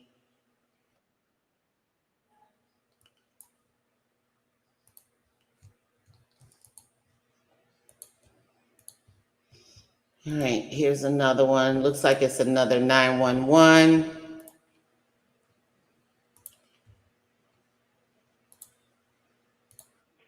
Central Dispatch, Kate. Hi, Terry State Police. Hey. You got a shooting with your officers involved? Yes, 2868 Hoover. 2868.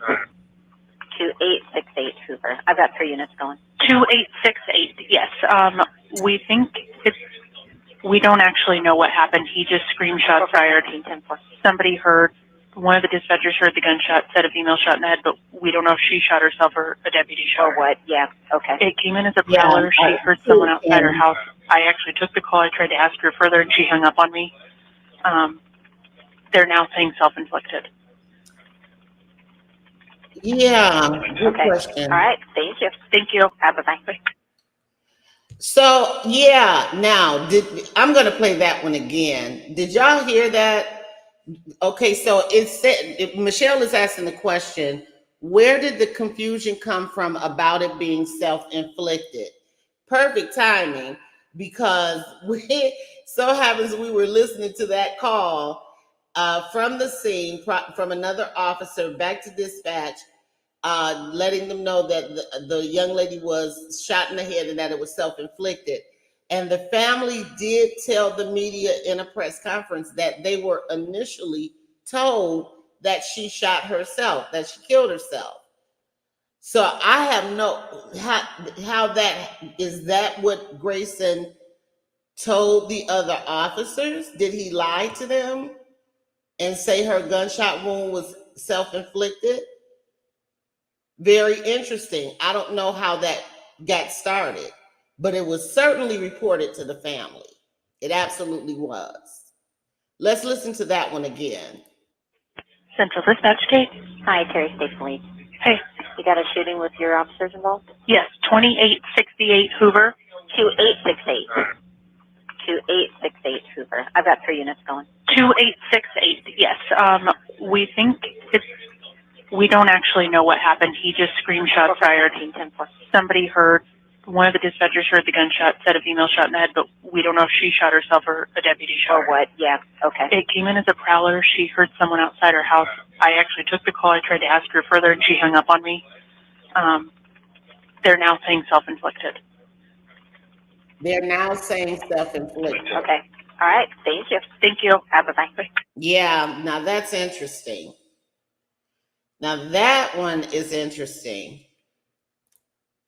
Who's saying it was self-inflicted? If she says, she asked her, whomever it was, if they got a call for a gunshot, and she said yes. But right now we don't know if they shot themselves or if the deputy shot her. And then she goes on, and then she says at the end, they're now saying self-inflicted. Where did the dispatcher get that information from? Very interesting. Let's keep listening. Let me bring this one up.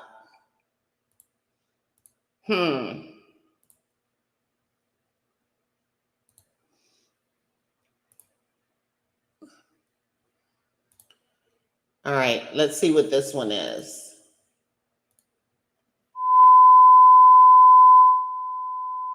Engine 2, respond to unclassified 8 call at 2868 Hoover Street.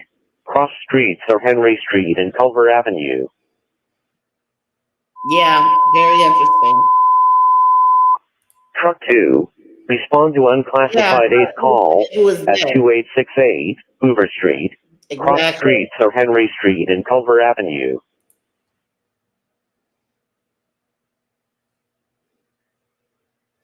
Okay, that's just probably some automated system for dispatching officers to a scene. That's what that sounds like to me.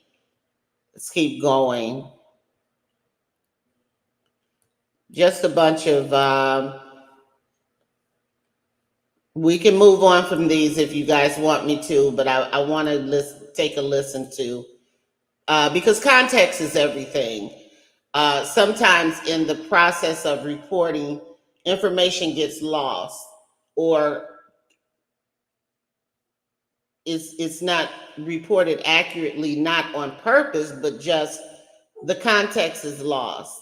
And so when we listen to things like this, we're able to really kind of get a better picture of what was happening on the scene, and as they're approaching and dispatching and all of the different moving parts. So as Coach said, it gives us a better time of what was happening. So let me see here. I got that one in.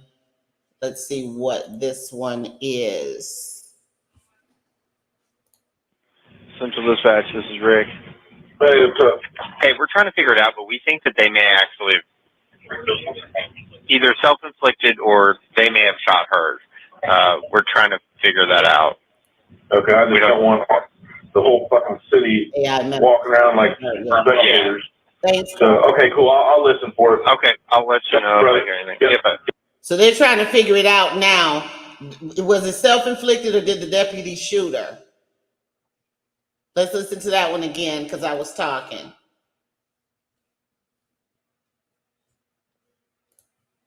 Central Dispatch, this is Rick. Hey, what's up? Hey, we're trying to figure it out, but we think that they may actually either self-inflicted or they may have shot her. We're trying to figure that out. Okay, I just don't want the whole fucking city walking around like spectators. So, okay, cool. I'll listen for it. Okay, I'll let you know if I hear anything. Yep. Yeah, bye. Interesting. Did y'all hear that? He was getting ready to say that it appears that they actually shot her. Someone in the background apparently stopped him from saying that, and he says, well, we're still trying to figure it out. And then they're saying everybody, and then he says everybody in the city is coming over there. So that's very telling. But we need to know if the officers were told that when they were approached, that it was self-inflicted. Did he try to say that she killed herself? Let's keep going and see if what happened.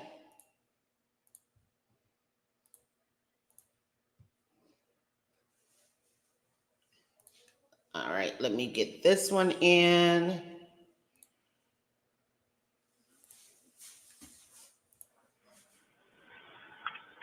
Mm-hmm. 72 westbound to 106, 72 westbound to 106. Okay. The next thing you're going to hear is the shot, and he's covering 734. You hear the shot, a brief thing, and then you have 318 shots fired.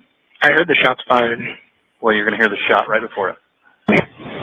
Hold on. 72 westbound to 106, 72 westbound to 106.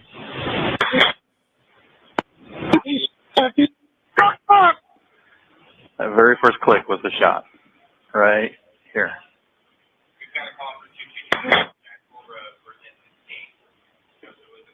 That was it. When it first happened, I thought 734 was getting shot at.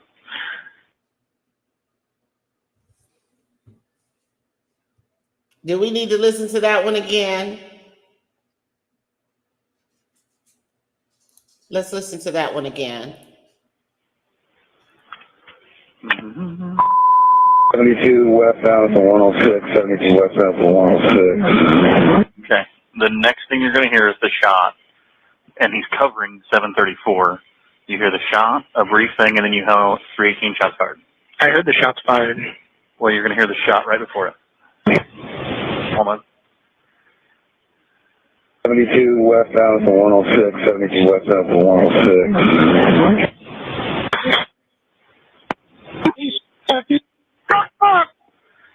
That very first click was the shot, right here. Good afternoon, love. That was it. When it first happened, I thought 734 was getting shot at.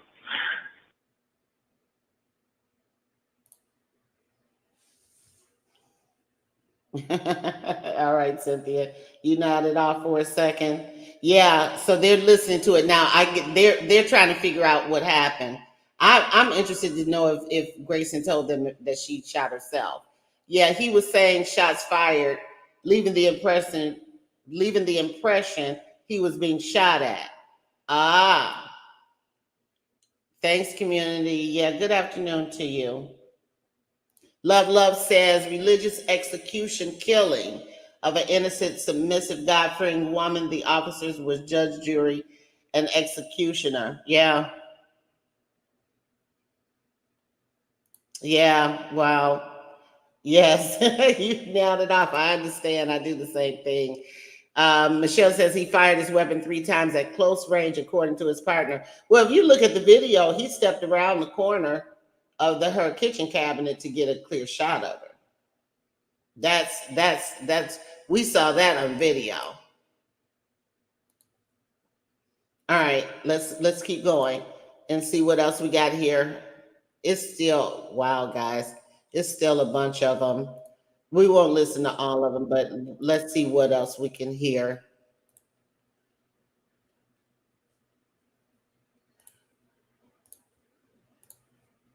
Let's see what else we can hear and gather from that scene.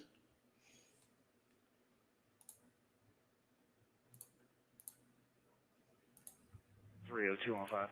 302, go ahead. You note on the ticket SG4 has been notified. Tower. 302 on 5. 302, go ahead. Case number and my time on scene. Case number is 21571, 21571, and stand by for on-scene time. On scene at 123, 123. Time was 3:41 here.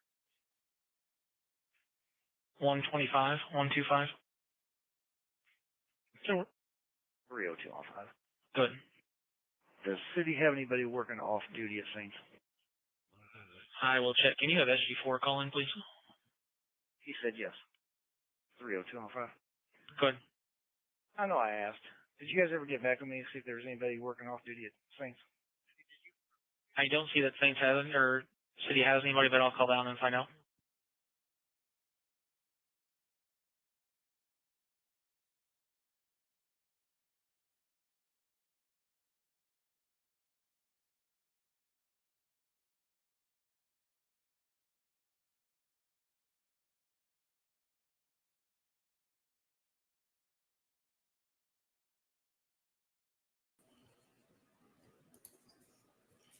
So, yeah, he did. He positioned himself to aim at her. That kitchen cabinet was obstructing. He made the threat that he was going to shoot her after the now infamous statement, "I rebuke you in the name of Jesus." And he went around that cabinetry to shoot her. All right, so I'm not sure what that last one was. Sorry. I will go back to it if you guys want to, but I couldn't make out what they were saying.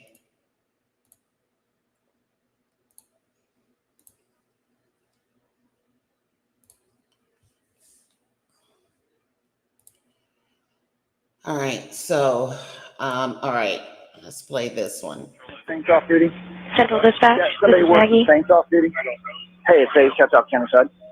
Hey, yeah, 1 second.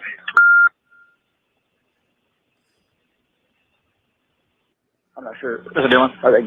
Hey, it's Ace. Yep. Do we have her name? Yes. Okay. It's Sonya Massey. Spell that last name. Massey. How old is it? And hold on 1 second. Come on, computer. When we got anything holding? Nothing worth a while. 212 of 88. Okay. And where is that ambulance going, do you know? We just left. See, man, did they say where they're headed from Hoover? St. John's Hospital. All right. All right, thanks. Cool. Bye. Bye. All right, so that's them reporting back that they're taking her to the hospital. All right, it says this next call says call to America ambulance. So this is the ambulance call coming up. Let me get it in the stream.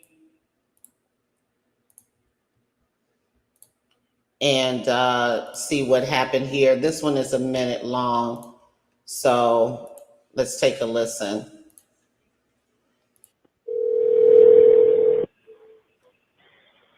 American Ambulance is Chelsea. Hey, it's C-Med. Give me the names of those that are on 34815, please. Okay, I have. Coach says she disagrees. She doesn't think the other officer should be. Heath Howard. Heath Howard? Heath, H-E-A-T-H, Howard. See the paramedic? Yes, sir. Okay. Amanda. Last name's gonna be retired. Mary A-T-R-I-S-C-H. Thank you very much. I have one more. Oh, you got a third one on there? Okay. Yeah, they're running through tonight. It's gonna be Joel, J-O-E-L. Lucasy, L-U-C-A-S-E-Y. Thank you. You're welcome. Bye. Bye.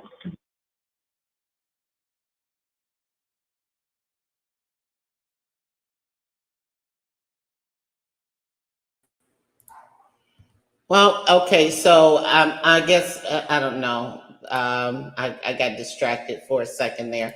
But basically, we're listening to all of the communications between that was the call that was made to the ambulance. And let's see what this one is. Hold on. Still got quite a few of them. Oh, I wanted to address that the chief needs to be charged. I don't think that the chief should be charged because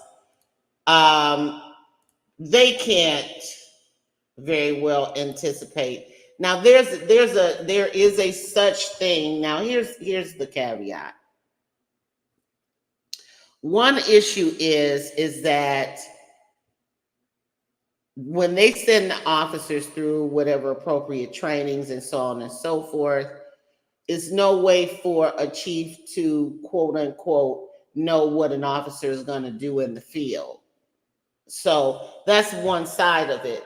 The other side of it is that there is a such thing as a culture of policing. Now, if you got someone that's running a department and depending upon, now you always have the blue wall of silence and all of that.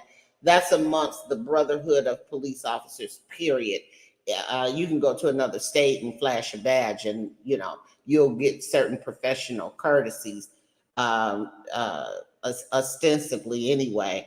But the thing of it is that I don't know, it would be a stretch. You can charge the chief, but it would be a stretch to be able to successfully prosecute a chief for what an individual did in the field.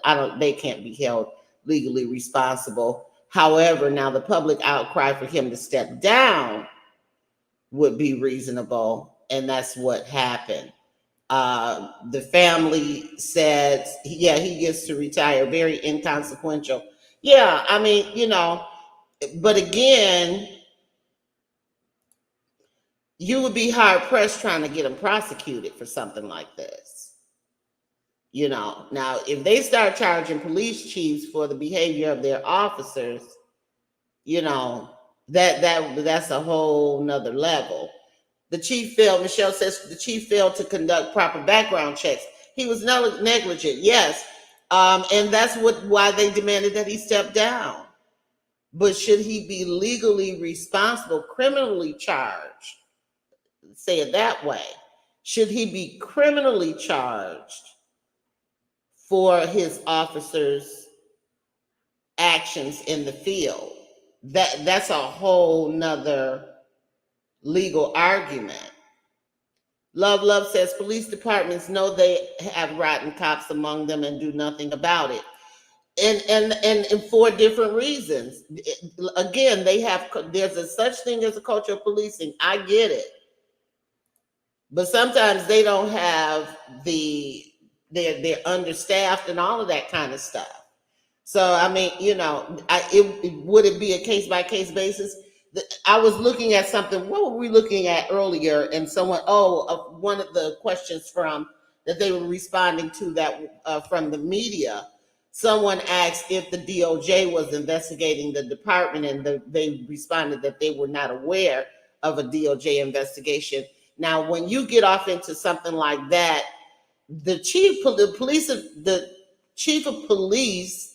and in this particular case, the sheriff, is just a step lower than the mayor of a town, of a city. They wield tremendous power. It's almost like an act of Congress to get rid of them. Yeah, coaches agree with me. That's a stretch to prove in court. Yeah, criminally responsible for the actions of a cop in the field. I don't know. God's hand is all over this case. Yeah, everything is coming out. Yep, it is, and they're releasing it, which is really good. Michelle says, if I left my child with a registered sex offender, I would be charged for not exercising reasonable due diligence. True. Good, and that's a good point. However, you would not be criminally charged with the sex offense if that happened. If, whatever he actually did to the child. you may, unless they can prove that you participated in it or allowed it specifically. I'm looking at a child abuse case right now that I'm trying to pick up. I'll find out Monday. I'll add it to the channel, where the mother was involved in the physical abuse. So the mother was charged too for the boyfriend killing the child. Love says, since when is it rebuke? Since when is I rebuke you in the name of Jesus a death sentence? To me, it's a cultural thing. Now we can talk about it from the spiritual standpoint from Miss Massey's purview. The other side of it, in the sociocultural perspective, it's a cultural difference. There was a gap in cultural understanding, or in terms of, because when she said, I rebuke you in the name of Jesus, his response, which we know as African American, in the African American community, we understand what that means. Our mothers and our grandmothers used to say it, use that terminology. It's not, it has nothing to do with threatening anybody at all. But someone from another culture may not understand that, because what he said in response to that statement was, he drew his gun and said, you better not. I'll shoot you in the fucking face. Well, the response was, not only did he overreact, but the response was totally irrelevant to that statement. But he didn't understand that, and that was clear. Coach says, because you did so knowingly, this is about saying you can predict a future event of conduct. Yeah, but well, then that would go to Michelle's argument then. If in her, well, let's go back to her statement. She says, if I left my child with a registered sex offender, I will be charged for not exercising reasonable due diligence. Coach is saying, because you did so knowingly, this is saying you can predict a future event of conduct. So are you saying, okay, so common, okay, love, that's common saying in the Black religious community, casting out demons. Well, it is. If in the Black church, that's especially in the Protestant, evangelical, charismatic denominations, that is just something that is common. It really is. It's just a fact. Michelle says, at Coach, it would be negligence because you did not take reasonable precautions. Negligence is a charge. Yes, negligence. I'm agreeing with that part. Since she sensed evil in the beginning, don't hurt me. Oh, I agree with you there. That's why I said we can talk about it from the spiritual context. She did not feel right about this guy, period. We even listened to a 911 call where she didn't want the 911 caller to hang up the phone. The guy was like, stay on the phone for what? The deputies are there. And she said, just hold on a minute. She was clearly uncomfortable with this man. They all earned orange jumpsuits. Yeah. I mean, I agree. But what we're talking about, I want to get back to this with the scenario that Michelle gave us in terms of a parent being charged with negligence for leaving a child with a registered sex offender. And we're trying to do a compare and contrast of how that would align with this scenario. In terms of, as it relates to firing the police chief, because you have to know that the chief, although he authorizes it and is ultimately responsible for every hire, you have to know that he's not actually the one that's actually running background checks and all of that stuff. He has staff for that. So did the staff not notify him of some red flags? That is something that would have to, again, if you have a DOJ investigation that they would determine, they would find out that information. And it could be the reason why he went on ahead and agreed to retire. Because initially he said he was not going to step down, that he had some ideas in terms of measures he could take to improve the department. And a couple of days later, he announced his retirement. So he must have, that could be a sign or admission of guilt, that he did not do something proper. Cynthia says, nope, at the beginning she said, please don't hurt me. Yeah, she did.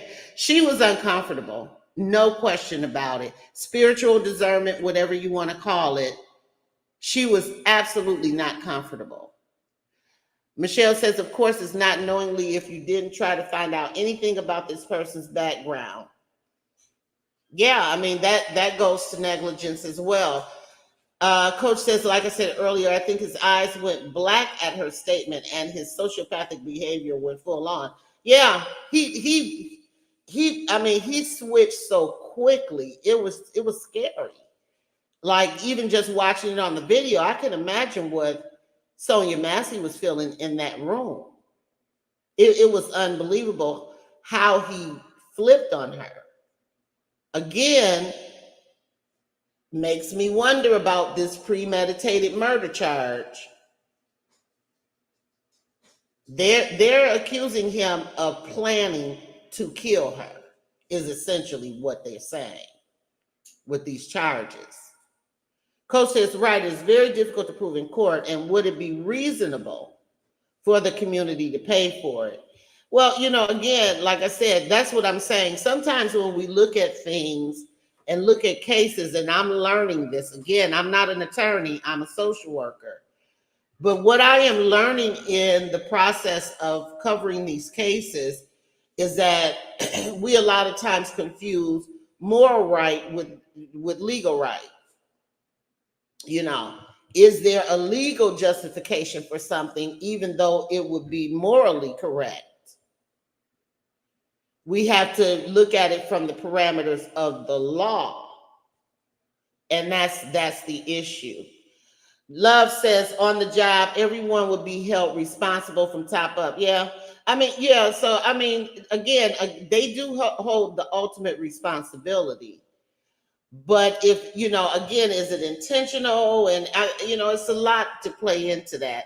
Not difficult to prove in civil court. Now, that has a much lower standard in terms of burden of proof in civil cases. You're absolutely correct, Michelle. And it has not yet been, Ben Crump is involved, so we know the civil cases are coming. I don't think he's filed anything yet, but it's coming. I watched Ben Crump's documentary on Netflix, I believe, last year. And one of the things that he said, he made a vow to make it economically unsustainable for police departments to continue to allow their police officers to go out here and kill innocent people. Now, he said that out of his mouth. Love says he took her statement as a threat. Totally wrong. A police officer with a gun. Yeah. Again, I think it's cultural ignorance. That's what I think it is. It's very interesting that because that's not something, even if you take a cultural sensitivity class, how many of them would mention that particular statement, I rebuke you in the name of Jesus? Nobody's going to teach that. Nobody would think to teach that, I'd imagine. So there's some language and things like that. These are language barriers. What can I say? Coach, greatly appreciate your views and also a respectful discussion in the chat. It really is. I love that the fact that you guys are advancing the dialogue without it becoming personal and aggressive and all of that stuff. I really appreciate. This is good communication. It raises the issues, it elevates our level of thinking and causes us to think about what we're looking at and how we are interpreting things. This is very, very important and very healthy. Yeah, Love says this case is ripe for the Courts, I'm sorry. Yeah, it is. Courts and other things. This is an important case. Coach says civil is entirely different, is an entirely different animal. And I certainly hope they pursue him. Yeah, Crump's gonna go after them. Now, if he's gonna sue the department and the individual cop, then you got to deal with qualified immunity and all of that, which shields cops from personal liability.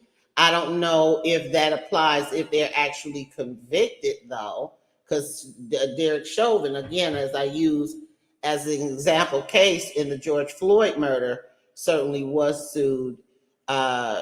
He was not protected from personal liability in that case.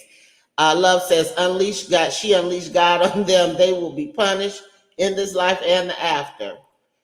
Yeah, you gotta answer. We all gotta answer to a higher power. Cynthia says she left behind 2 children. I hope he does bring the civil case.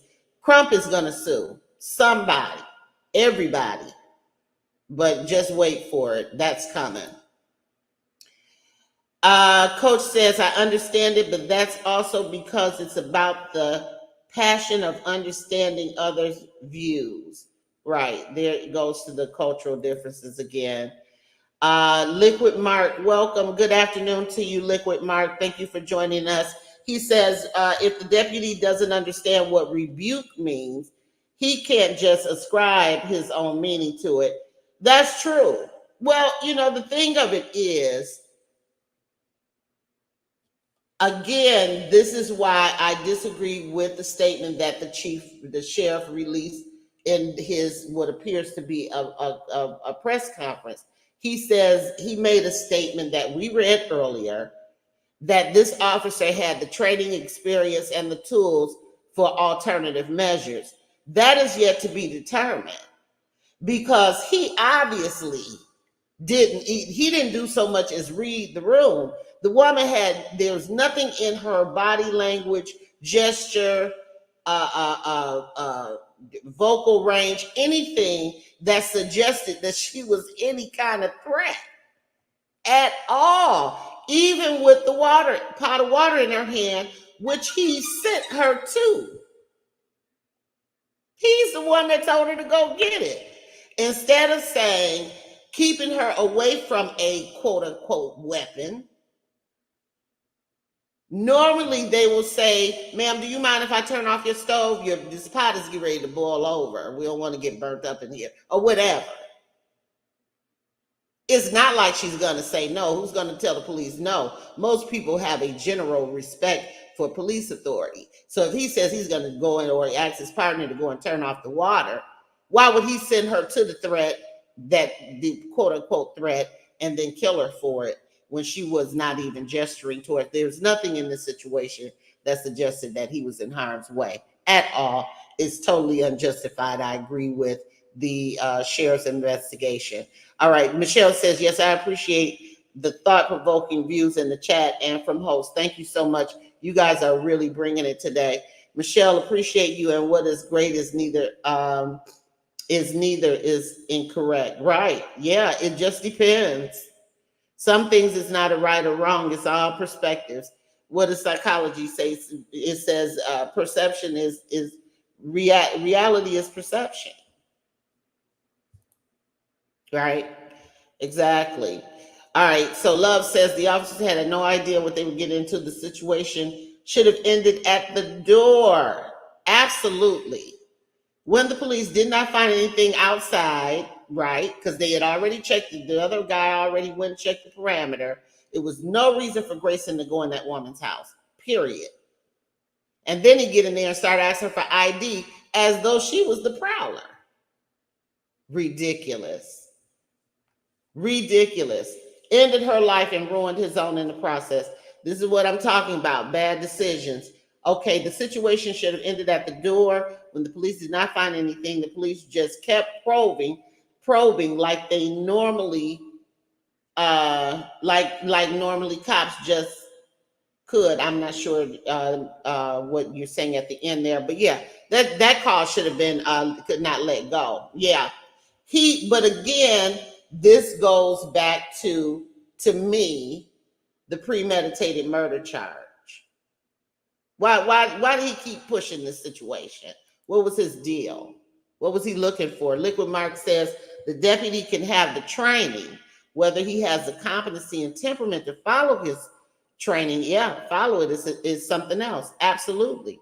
I think we all could have handled it better than he did. Yeah, a child in some cases would have had more intuition and understanding of the situation than what he exhibited. Absolutely incompetent. And he was, his temperament for sure is an issue. They released all the documents. This guy has a problem with authority anyway. Yeah, they couldn't let it go. They kept probing. Yeah, he was up to something. Look like they decided to investigate the situation with the car. No, because they noticed that the car windows was busted out. I think she told them that she had did it. Virginia Hernandez says it was planned. Thank you for joining us, Virginia. Yeah, it looks like it. It looks like this guy was up to something. He was certainly familiar, allegedly, I have to say, because I don't know until I read something in the documents to see if there is any documented information that confirms whether or not he was familiar with Sonya Grayson, but it absolutely looks that way. And it looks like he had an agenda going to her home that day. Grayson was already aggravated because she didn't answer the door fast enough. Yeah, well, it was that enough? Because, I mean, they could have just left then, if that's the case. We took the call. The caller is not answering the door. We arrived at X amount of time. I don't know. Coach Karen could help us with, how they would word that back to dispatch and end the call. Move on. Because there was at one point that she called 911, a call that we listened to, that when she called 911, she didn't pick up. Whatever happened, I guess they didn't answer the phone, and so they called her back, and she said that's okay. Cynthia says, right, and immediately you're supposed to announce that you're law enforcement. Yeah, that too. But I think she was just getting dressed. That's all. Let's see what other calls we have real quick. Good, great dialogue. And we will come back to this again because we still have a lot of calls and radio.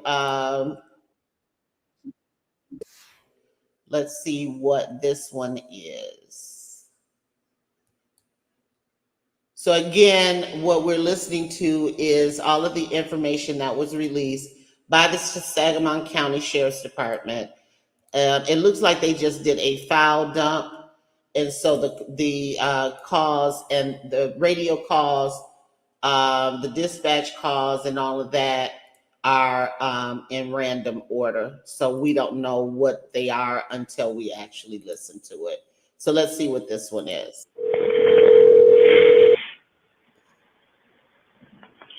Illinois State Police Communications, Jamie, can I help you? Hey, it's Scott Simon.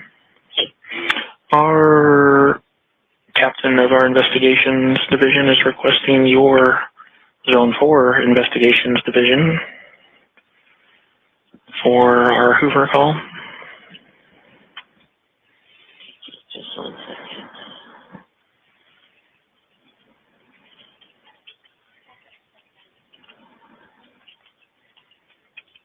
Okay. Does he have a phone number to contact you? If you just want to have him call here and we'll transfer him out. Okay. You guys still got units out there? Yeah, we still have 3 out there. All right, we'll have him call as soon as we can. Thank you. Uh-huh. Bye.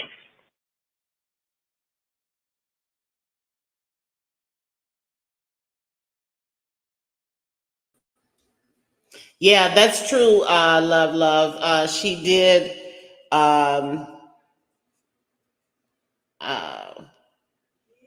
bend down and say, I'm sorry. Well, let's back up a second. Even before that happened, there was a point when the officers were actually leaving. Let's not forget that too.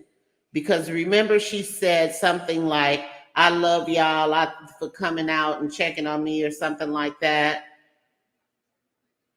So what made them go back in the house? So we need to look at a lot of this again. She was not a threat whatsoever. Yeah, no, she was not. She absolutely was not. Michelle says, did you see the document with the statements from his partner describing what happened? It's in here. I have everything they released to the public. So if we don't get a chance to look at it today, because it's already after 5, I'm going to continue to go over this stuff with you guys. So they're investigating the shooting. It looks like, we're still trying to figure. So one of the things, let's recap. Because one of the things that happened in the process of the call, for those of you that are joining us, please hit the like button as you watch. I would really, really, really, really, really appreciate that. Need that to help us in the algorithm. But besides, let's recap. So one of the things that we're still trying to figure out of these dispatch and radio calls and all of that, where did the information come from that her gunshot wound was self-inflicted? It was reported to the family initially that she shot herself. They knew better than that, but the thing of it is, where did that come from? Because on the calls you can hear where the officers are trying to determine what happened, if she shot herself or if the deputy shot her. So we heard the calls where they're trying to figure it out, but we still don't know where that initially came from. If Sean Grayson or his partner actually told the other officers when they got on the scene, when they called in the shooting, that the gunshot wound was self-inflicted. So we still have to figure that out. And then what else? What we were listening for, but that's part of what we are listening for in these tapes right now. Love said, God is great. Everything is coming out and more to come. Absolutely. Absolutely. Absolutely. It's all coming out to the forefront. And this is something that you normally do not have in these cases. So this is God is absolutely good. So let's see what the next call is. Let's see what it is.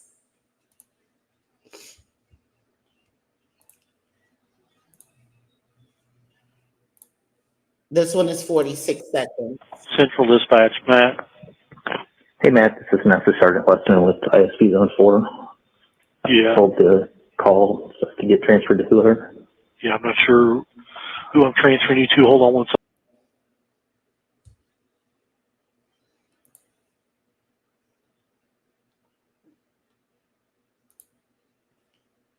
Yeah. Okay, so that one was quick. I don't know what happened there.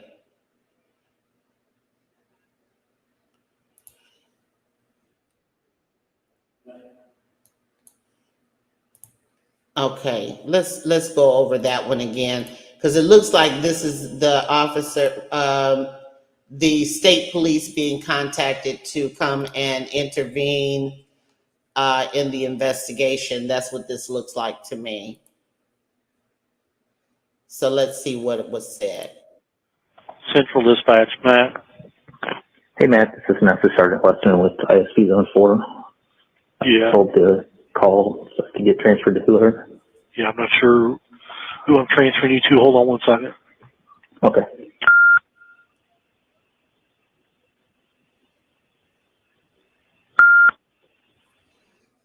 Scott, can I help you? Hey, Scott, this is Master Sergeant Weston with ISP Zone 4 Investigation. Yes, sir. Hey, I was told to call to get transferred to whoever from SPD. It's for county. It's Audie, do you know him? Yeah, Do you have his number? Or you made a transfer? I'll call him directly. Okay. All right. Thanks. Okay, it does say that, that was them calling, what did that one say? ISP, Illinois State Police call to SCCDS. What is SCCDS? Coach, if you can help us out, SCCDS, I'm not sure what those acronyms are.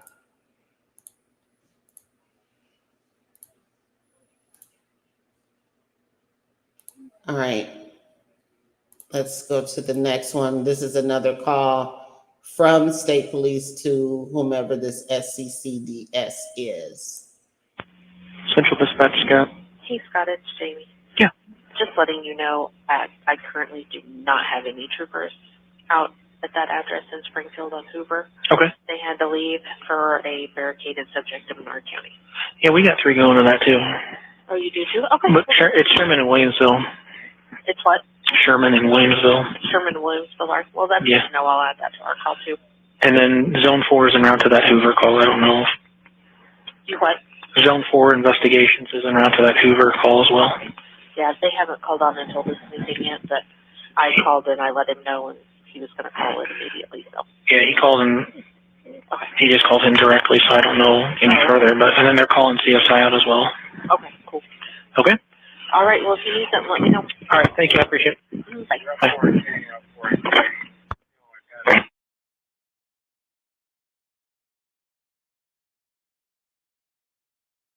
I'm sorry, it sounds like on that call, they didn't have any units available to go directly to what they refer to as the Hoover call. That would be the home address of Sonya Massey. They had someone barricaded at another location, probably some type of active shooter or something, and they had to, I guess, send officers to that location. And then they were also letting them know that Zone 4, which from my reading is the Illinois State Police, was on their way there. That's what that particular call was. So you have different communications from different people. Sangamon County Central Dispatch System, SCCDS. Thank you, sir. Thank you. A lot of times I'm able to figure them out, but that one went over my head a little bit. Okay, let's see what this next call is. Central Dispatch, Scott. Hey, this is Christian, nurse in the ER at St. John's, Springfield. I need to report a death to the coroner. Is that the one from Hoover? On my, probably, GSW. Yeah, 3 Frank 15 brought in. So, yeah. Okay. Your name? Christian, spelled like the religion. And what extension? 20, I believe it's 51604, I believe is what mine is. Okay. Sounds good. Thank you. Thanks. Bye. Okay, we're getting down to the last few of them. They released everything. Got to give it to them. You can't say they hid anything. So SCCDS, according to Liquid Mark, is the Sangamon County Central Dispatch System. 2, SJH, I believe that is St. John Hospital from previous readings. So let's take a listen to this one and see what was said, if we can gather anything from this call.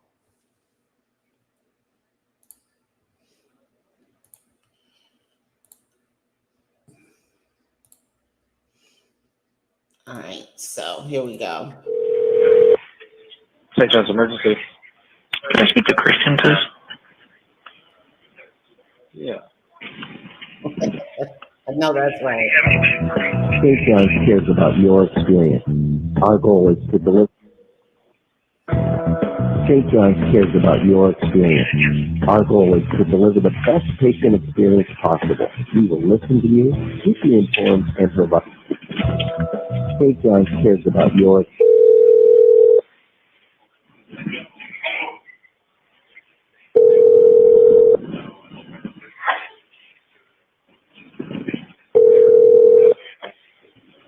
St. John's ER, this is Christian. Christian, it's got a dispatch.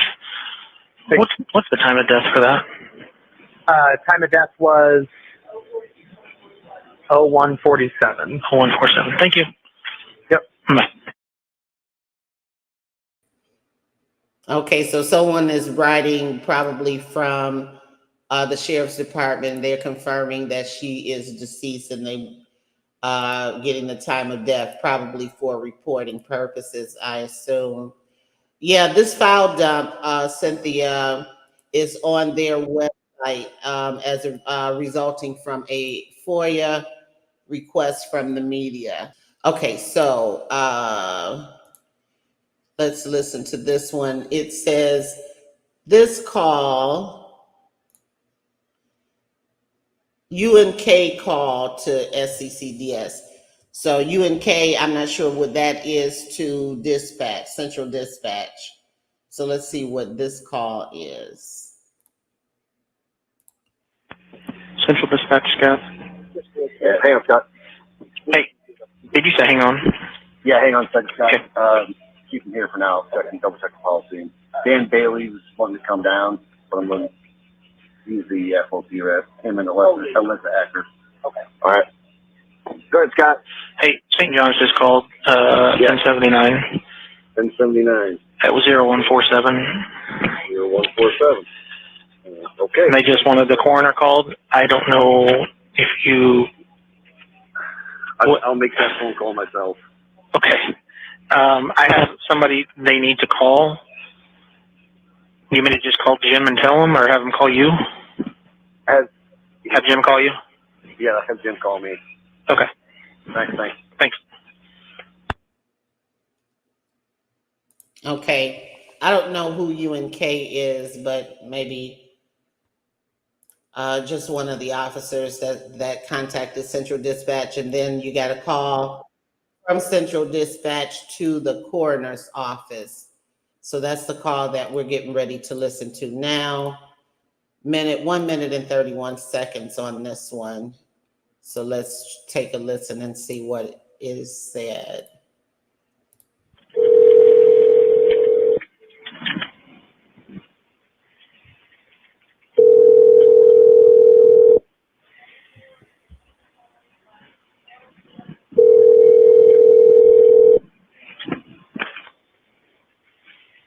It's Jim. Jim, it's Scott. Hey, so that. Sorry about you. I've got, I believe we have an officer-involved shooting that resulted in a death. And the ER has just called, but Audie would like to talk to you as well. Okay. Is Audie on his cell phone? Yeah, he's at the scene. The patient's at St. John's. They just called for the coroner. I called Audie first. I don't know if you want me to go ahead and call the on-call or what. So Let me call Audie. I appreciate it, buddy. Yep. Do you want this guy's extension? It's just Christian at the ER, so it is at St. John's. Yeah.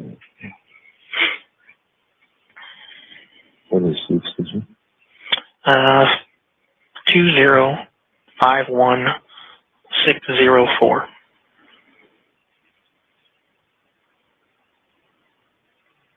Got it. Thank you. Thank you. Thanks. Bye.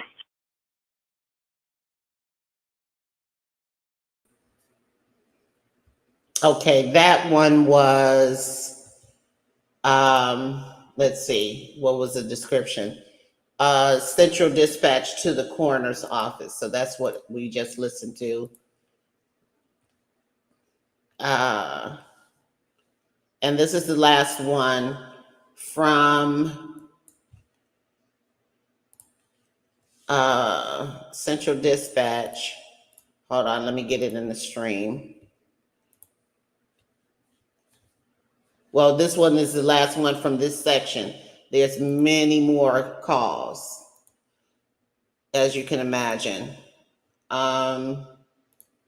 This one is dispatch supervisor to dispatch. It says SCCDS supervisor to SCCDS. It does indicate that it is redacted. The original call was 4 minutes and 54 seconds. And we have 3 minutes and 5 seconds of this call. But let's listen to it and see what they say. Well, since you're on the phone, Scott needs you because they had a citizen's complaint, but we also just had what may be an officer-involved shooting.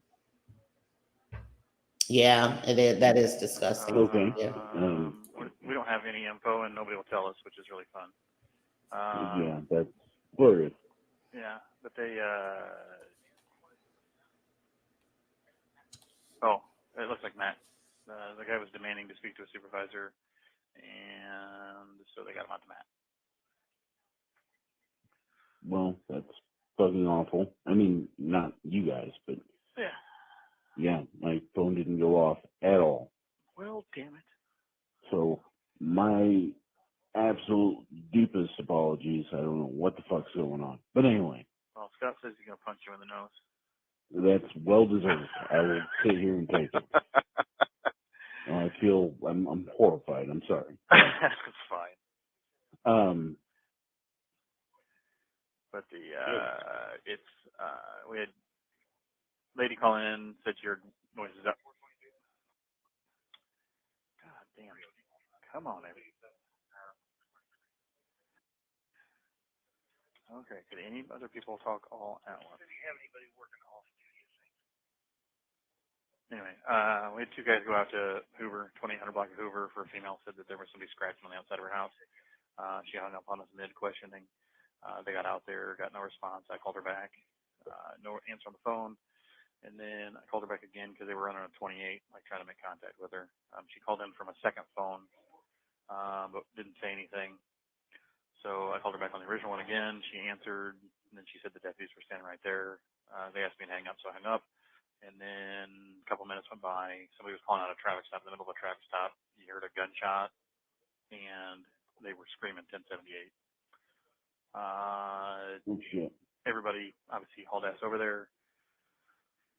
We didn't know if it was self-inflicted. He asked for 1096 history, and then I just confirmed self-inflicted. And I thought he said it was, but I can't play it back on the recorder because his response was too short for our recorder to pick up. So it didn't pick it up. Yeah, so there's just a click. But it sounded like he said there was, but now they have ISP investigations now. So we're thinking it was also involved. Shit. Okay. Yeah. So just want to give you a heads up. All right. Well, I appreciate that. Again, I'm sorry about all of that shit. So. Well, we'll bring it up in our counseling sessions. All right. Sounds good to me. All right. Well, you're done in 30 minutes, so enjoy it. God damn it. All right. All right. Bye. Bye.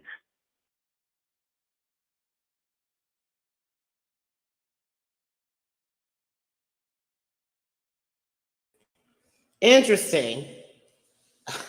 Love wants to lock everybody up. Just lock them all up. Yeah, now that's interesting because if you listen, if you could hear, the calls are kind of low. Yeah, the police are lying to dispatch. Yeah, they're still trying to figure out if it's self-inflicted. We need to figure out where that is coming from. Hopefully, as we go through and listen to some more of the dialogue, we'll start to get some answers to that question. That came from somewhere. So let me put this back up on the screen as we get ready to close out. Yeah, that came from somewhere. Somebody lied. It would appear. Love says, and line to emergency personnel. Sounds like it. Michelle says, see how lighthearted they take everything, laughing like it's a joke. Yeah. Yeah, that's what some of the deputies were. I noticed that with the deputies that were booking Officer Mason. Um, you know, I don't know. Could they? I don't. Yeah, it does. It's inappropriate. So there's some more media responses from July the 24th. Was Sangamon County Sheriff's Office aware of Grayson's discharge? Well, before we get to that, I just want to show you guys, if you can see, these are all the 911 calls and the dispatch calls and all of that stuff that we've been listening to. Look at all those calls. And there are more audio files. So you see on July the 23rd, this file dump, as we're calling it, of audio files was released as a result of a FOIA request. I can click on it to see who well, let's just see who submitted the request. It went to Central Dispatch on July the 25th. Yeah, television stations. Huffington Post, Illinois Times, Springfield Leaks, Beth Hanadan, Capital New Illinois, WCIA 3 News, WAND TV. Yeah, so these are all media requests. Hold on, I thought I had it up on the screen. Let me show this to you guys. This Freedom of Information request that was that they were responding to release. Is that it?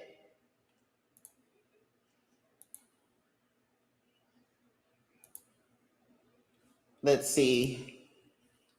I think that's it. Yeah. So these are all the news stations that submitted FOIA requests, if you can see, to the Sangamon County Central Dispatch System, WAND TV, WCIA 3 News, Capital News Illinois, Huffington Post, Illinois Times, and Springfield Leaks. So these are all the FOIA requests that came in, and that's how we got all of these audio files. But there are a lot more. So I want to make sure that you guys see that. Also, you know, this is the list of all of the audio files that we listened to so far. Again, we're still trying to figure out where the self-inflicted gunshot wound came from. Maybe we'll get it in some of the other recordings. So I want to make sure you guys see that. Let's read this last question, and then I want to show you the court documents again. It says, was the Sangamon County Sheriff's Office aware of Grayson's discharge from the Army for serious misconduct? The sheriff, and this is the response, the sheriff's office had a copy of Deputy Grayson's certificate of release or discharge from active duty, which states that Grayson was given a general honorable discharge from the military. We also had a letter from Grayson's commanding officer attached with our response. The sheriff's office understood that the serious misconduct referenced in these documents was a DUI. We were aware of the DUI at the time of hire. Now, there's another statement that Sheriff Jack Campbell made that indicated that, oh, I'm sorry, I didn't even have it up on the screen. Wow, I'm sorry, guys. So let me read that again. I apologize because I thought I had it on the screen. It says, now this is on Wednesday, July 24th, in response to the media. Was the Sangamon County Sheriff's Office aware of Grayson's discharge from the Army for serious misconduct? The response was, the Sheriff's Office had a copy of Deputy Grayson's certificate of release or discharge from active duty, which states that Grayson was given a general honorable discharge from the military. We also had a letter from Grayson's commanding officer attached with our response. The sheriff's office understood that the serious misconduct referenced in these documents was a DUI. We were aware of the DUI at the time of hire. That's from Sheriff Jack Campbell. Now, here's the thing. Now, there's another statement from Sheriff Jack Campbell where he indicates that DUI is not something that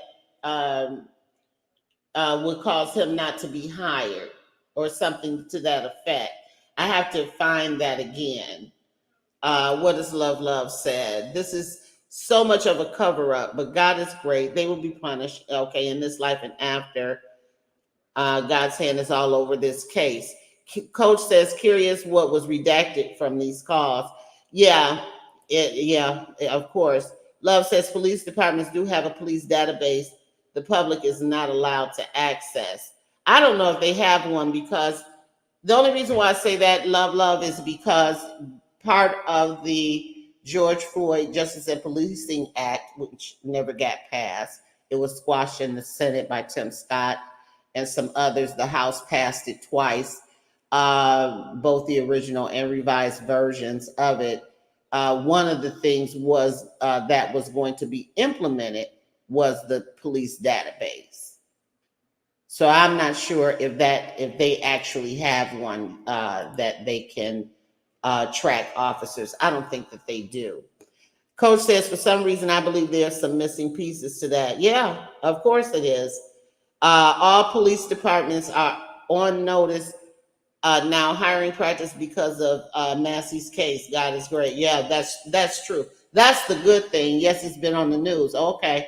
Well, I know that was part of the George Floyd Policing Act. I do want to click on this link and take a look at, because this is something that was what he's talking about, the information he got from Sheriff Jack Campbell that he got from the military. So let's see what this is. Let's see what this says. All right, so hold on, let me put it in the stream so you guys can see it as I read it. I tell you.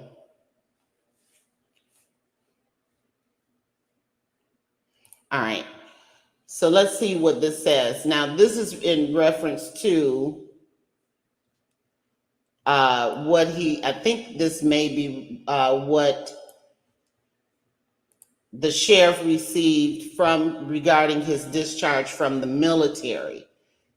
I believe that's what this document is. It says, to whom it may concern, I, MSG Bennigan, was Patrick Grayson's ISG during his tenure in Echo Company 11ARB.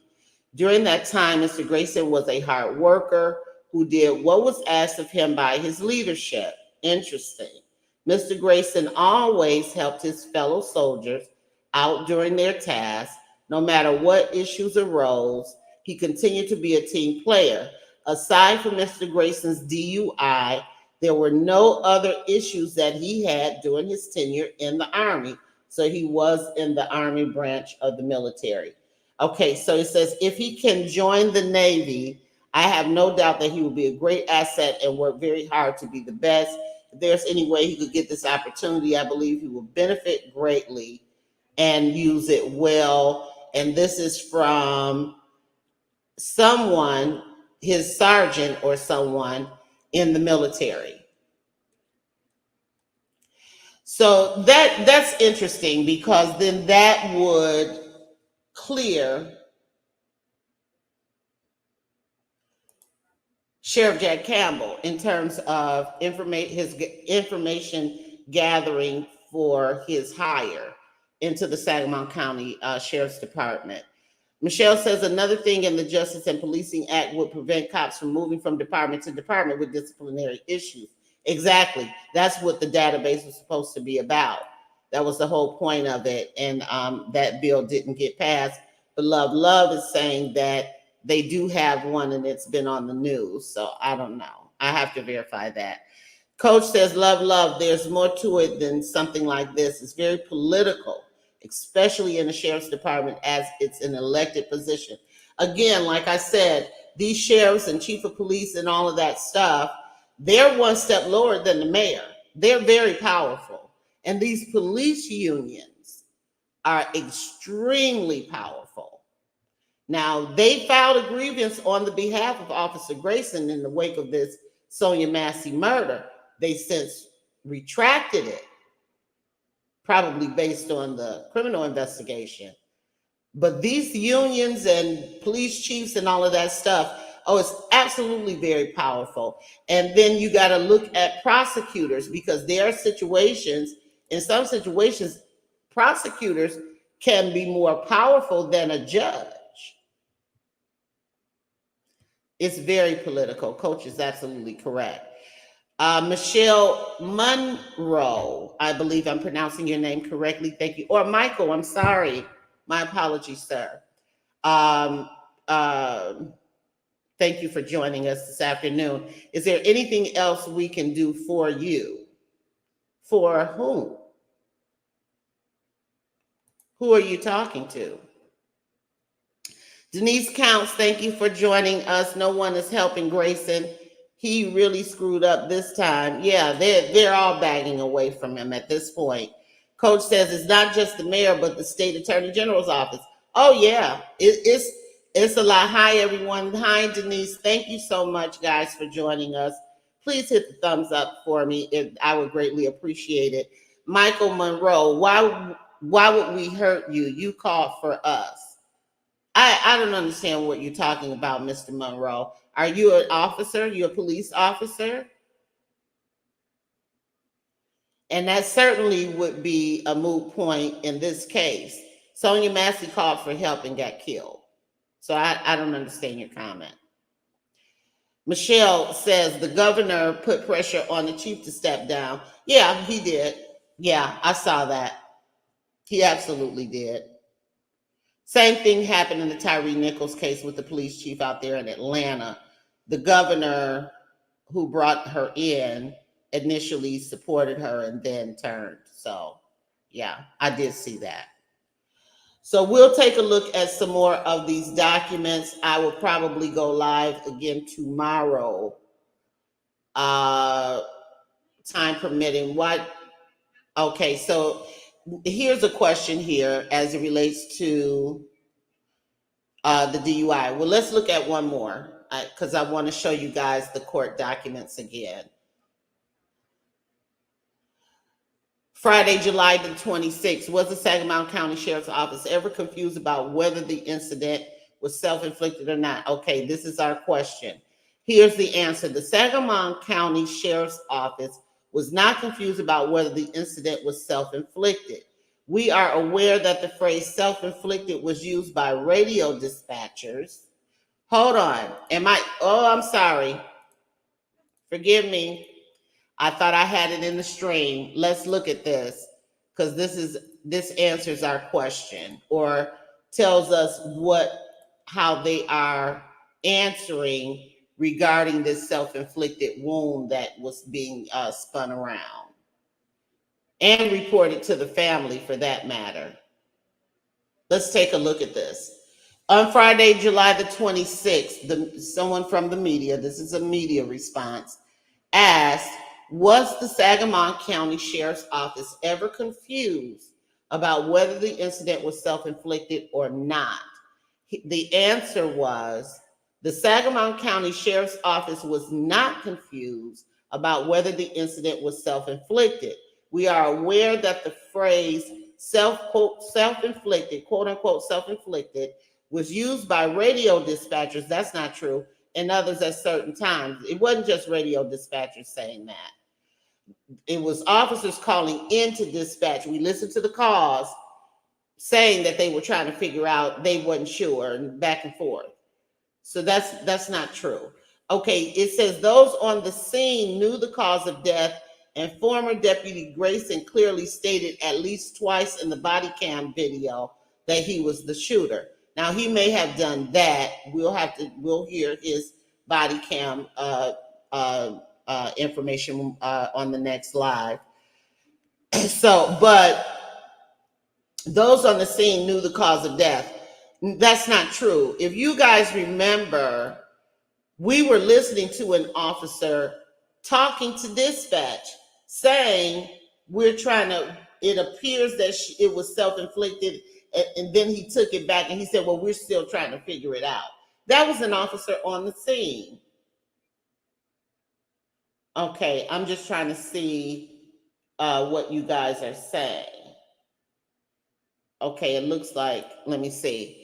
Love says, yes, Denise, political, why the rotten cop got hired in the first place. Okay, so let's keep reading, because these are questions that the media did ask and that the department did respond to. So let's see what they're saying. Hold on, guys. All right. So it says, okay.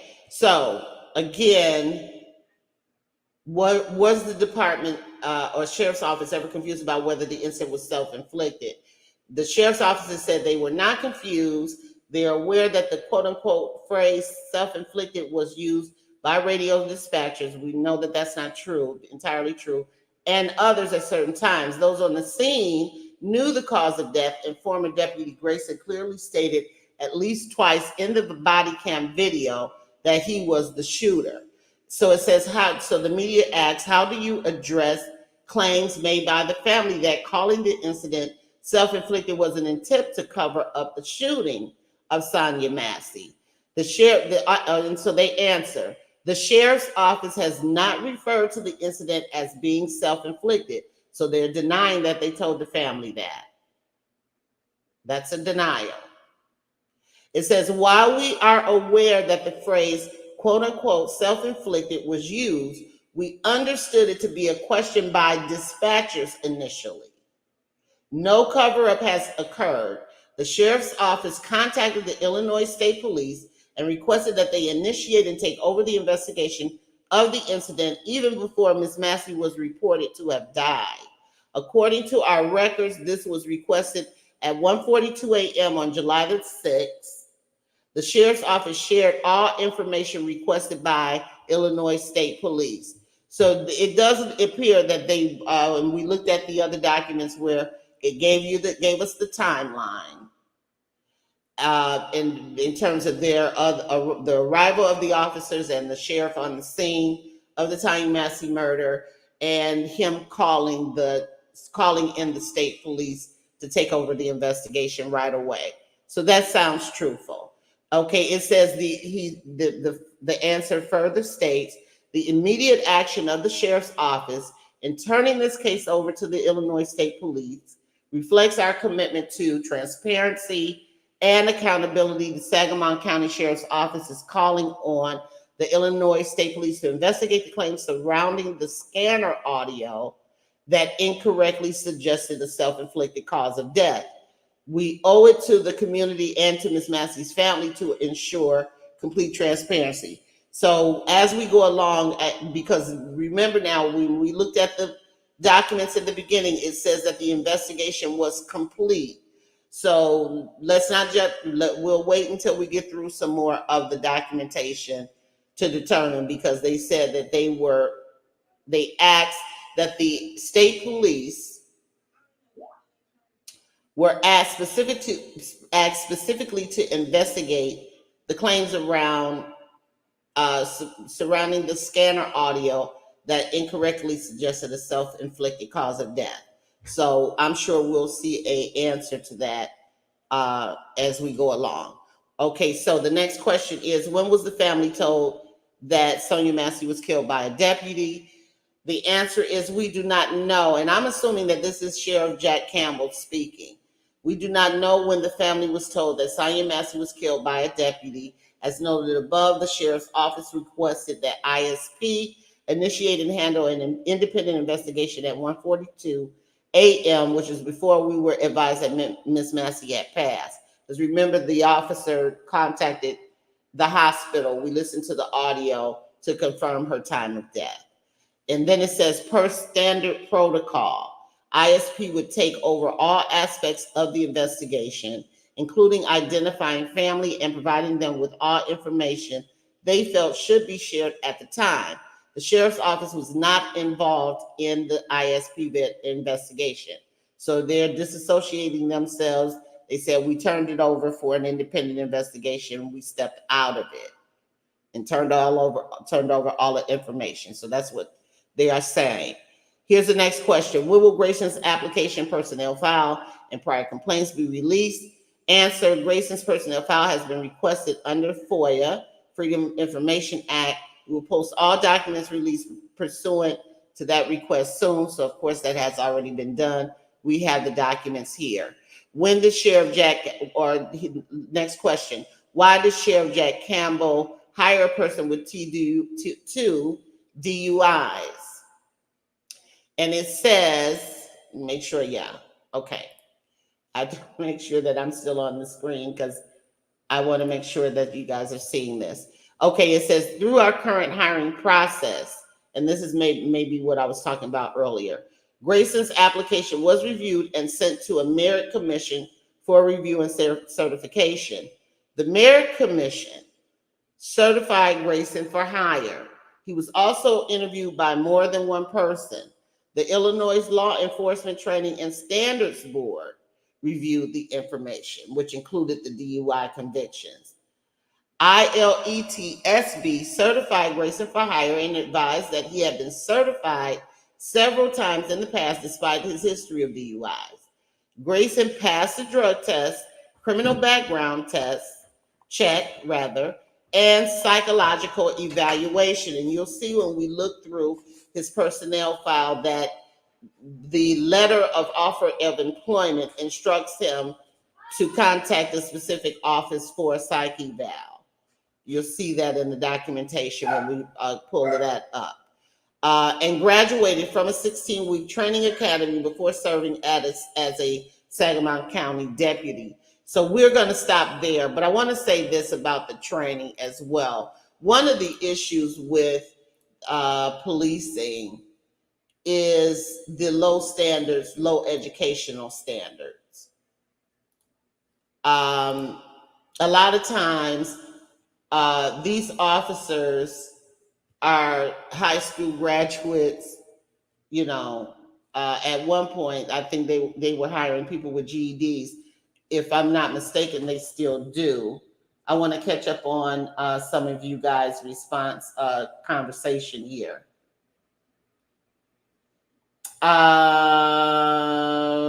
Let's see.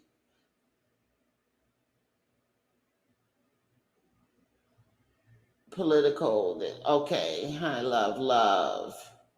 Let's see. Cynthia said, there needs to be more training when it comes, to understanding people with mental illness and how to best help or assist them. I myself have mental. Yeah, see, they've got to, that certainly is something in the wake of George Floyd that I hear more of in terms of police departments getting multicultural trainings, mental health training and stuff like that. They also, a lot of police departments have also started to put mental health professionals in their budgets to send out to a scene rather than send officers alone. So yeah, that's definitely got to happen. That's got to be one of those issues of standardized training that I was talking about earlier for especially mental health. So again, okay, so Love says Grayson hiring was political as he got recommended by his father-in-law. That's pure politics. Yeah, it is. Yeah, nepotism. Don Cole, thank you so much, ma'am, for joining us. July 6th is the anniversary date for her. She tried to commit suicide the year before. And the reason for her admittance to the hospital this year was for suicidal ideation. Okay. Now, I haven't heard that, Dawn. However, okay. I'll try to verify that. I will try to. There's a lot of information out here. Some of it is conjecture, and some of it is literal. So I need to find that out. But thank you for sharing that. Coach says, I wonder if their radios are encrypted. I'm sure they are. If not, maybe the reason to make those statements over the radio communications. Yeah. Denise, favoritism by the father-in-law, Butterfield. I believe they overlooked his background on purpose. They probably did. They're paying for it now. Michelle says there's a recording speaking with Grayson directly on a call. When asked if self-inflicted, he answers in a low voice, yes, the recording is out there. Yeah, see, that's what I'm saying. It's a lot of information out here. So we've got to get through it to see exactly, so we can just put some stuff to rest that in terms of rumor and stuff like that, because this stuff gets way out of control when it hits the public. That's why I wanted to focus on the documentation. That's what I wanted to see. Denise says, I think they didn't want a riot, but should not have lied about Sonya's death. Who told that lie, I wonder? It came from somewhere. We're getting close in looking at the documentation, but we still don't have a definitive answer on how that got started. Yes, Coach, pure politics. Why Grayson was hired. Recommended retired father-in-law politics in play here. Absolutely. Coach says that tells me it's not encrypted. In some places, it's common to create confusion on radio traffic to not be so transparent. Okay, that's inside knowledge. Michelle says his reason for hiring was pure cronyism. Period. Absolutely. Yeah. And his father-in-law was the chief of that very department, to my understanding, allegedly. Internal code speak, yeah, you got that inside knowledge.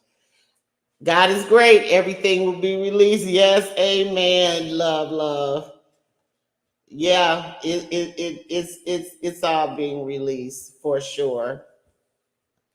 Can't say it's not any information to figure out what happened here. It's plenty of it. Denise says they're short too. No one wants to be an LE officer these days. Standards have greatly reduced. Yeah. If you're talking about the education requirements and all of that, absolutely. Some states, again, have amazing training for mental health cause and DVIV cause. Yeah. Yeah. But are you saying it's about the money they got to pay? Pay for it, better pay. Love says they're all in cahoots when it comes to police catch me if you can, police attitude, police have control over reports, filings. They're getting caught here on every turn. Yeah, they didn't have a choice. The public was on them. That even when we listen to some of the audio calls tonight, you can hear one of the officers saying, the public is out here, and so apparently that house, when the shooting happened, that house probably started getting surrounded, because I'm sure the family were calling people and something happened to Sonya, the police then killed her or whatever, the neighbors, and I think they got bombarded over there. Excuse me, my lash is not doing right. Okay, Coach says her attempts are a moot point. They have nothing to do with this. In no way was this even a suicide by cop. Right? Not convinced you can train people to care about others. No, you can't. Lack of empathy is something else. But certainly cultural trainings and cultural sensitivity trainings and all of these are learned behaviors. They can be taught. Empathy and all of that, no. You get, people are narcissists. You got all kinds of folks running around that are inherently wicked. That's just what it's no question about that. So let me give you guys the court documents one more time, and then we will come back live tomorrow to go through some more of these documents. I'll put a post up. You guys can check the homepage of the channel to see when I'm going to go live tomorrow, because I'm not exactly sure at this particular moment, but I'm going to try and come live again tomorrow. The docket. Okay. So I just want to confirm one more time for you all that of the court date and the motions filed. He was arraigned on July 18th, indicted on the 17th and arrested, booked into Sangamon County Jail and arraigned on July the 18th. This is the arraignment date. You guys can see that, July 18th. The arraignment, of course, is where they just notify the defendant of the information, all of the charges. You got complaints 1, 2, and 3, first-degree murder.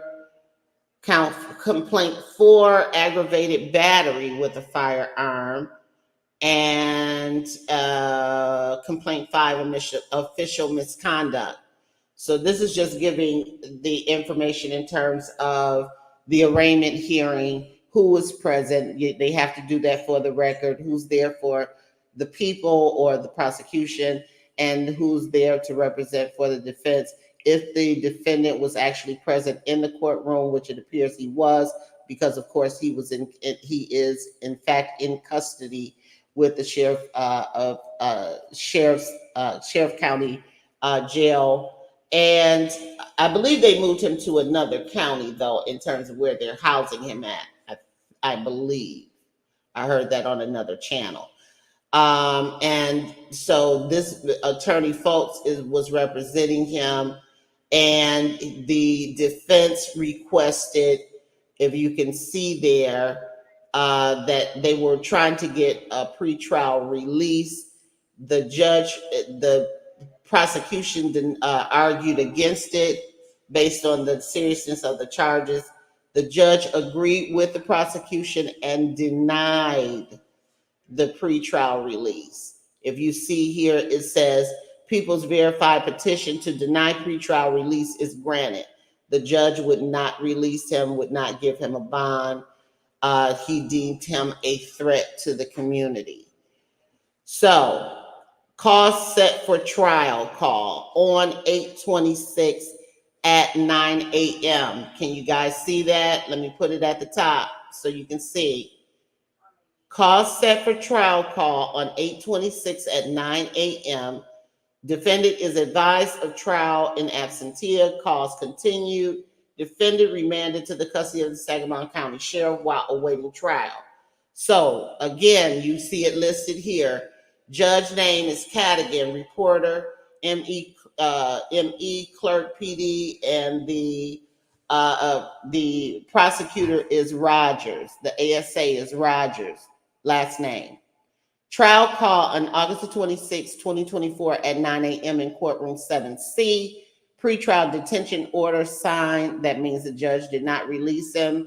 Judge assigned for criminal People's Verified position to deny defendant pretrial release, filed by the assistant state attorney Rogers, also signed by the judge. You got some exhibits, evidence that's being admitted. Extended media coverage, notice of request filed, extended media coverage denied. The judge is not allowing media coverage of the trial. You see again, if we go down to July the 24th, he denied media coverage again. I don't know if these were separate media outlets requesting the putting in media coverage requests, or if it was denied twice or two. It's actually 3 times it was denied, but it or if it was being denied at the request of the same media outlet. And then you had a motion filed for substitute counsel. Apparently, Deputy Grayson fired his initial attorney. That's what it appears to look to me, Brian Sexton, and brought in Mark Wyckoff. So it says the court, now this was on August the 8th. It says the court has then received the defendant's motion for relief. A hearing on this matter is hereby set for Friday at 3:30. So the judge did hear the motion to change attorneys or substitute his attorneys and granted it. They did that on Friday. So this was the relief hearing they apparently had on Friday at 3 o'clock. Now, if you look at the trial call date, again, evidence is being admitted by the defense, Exhibit C and B. One is his medical records. I did mention, it says here, defendant's Exhibit B is admitted and sealed for medical privacy. I did mention the fact that I do understand allegedly that Mr. Deputy Grayson is being treated for cancer. Someone in the comments, I think Cynthia, confirmed that he is in fact being treated for colon cancer. I have to say alleged because I don't have confirmation on that, but that is what has been reported. And then if you look again, trial call on August the 26th, 2024 at 9 a.m. in courtroom C. This is the court documents. Again, defendant's evidence is being admitted. Response filed by Assistant State Attorney Rogers and also ASA Harding. This is all from August the 9th.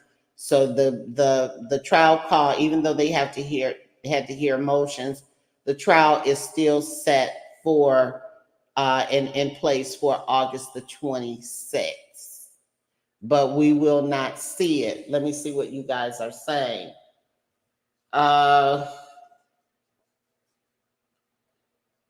So, yes, guys, thank you so much. Thank you guys for joining us. Everybody that's here today. Thank you everyone for a great live. Yes, absolutely.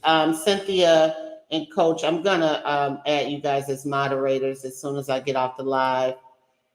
You'll have that in case we get anything crazy. You can just block them, whatever you need to do. All right, let's see. Community, love. Keep up the good work informing us. Your live is great. Thank you so much. Love your comments and your feedback. I love the advancement of the conversation. Nothing, even differences of opinion is a good thing. I really like that. All of you have, Coach says, all of you have been amazing as well. Great conversation and respect. Yes. Yep. I agree. Michelle, thank you. Enjoyed the content, and everyone have a good rest of the day. You too, Michelle, if you're still in here, have a great one. Love. Grace says Grayson is in custody without bail. Yes, bail tonight. God, it's great. Yeah, no bail. All right, and so Coach says they aren't messing around on the speedy trial. Yeah, that's what I was thinking too. That this is a speedy trial thing, and that is every defendant's right. I don't know if that's necessarily good though, but okay. I wonder if there's a plea on the table yet. He did plead not guilty. That is in the court records as well.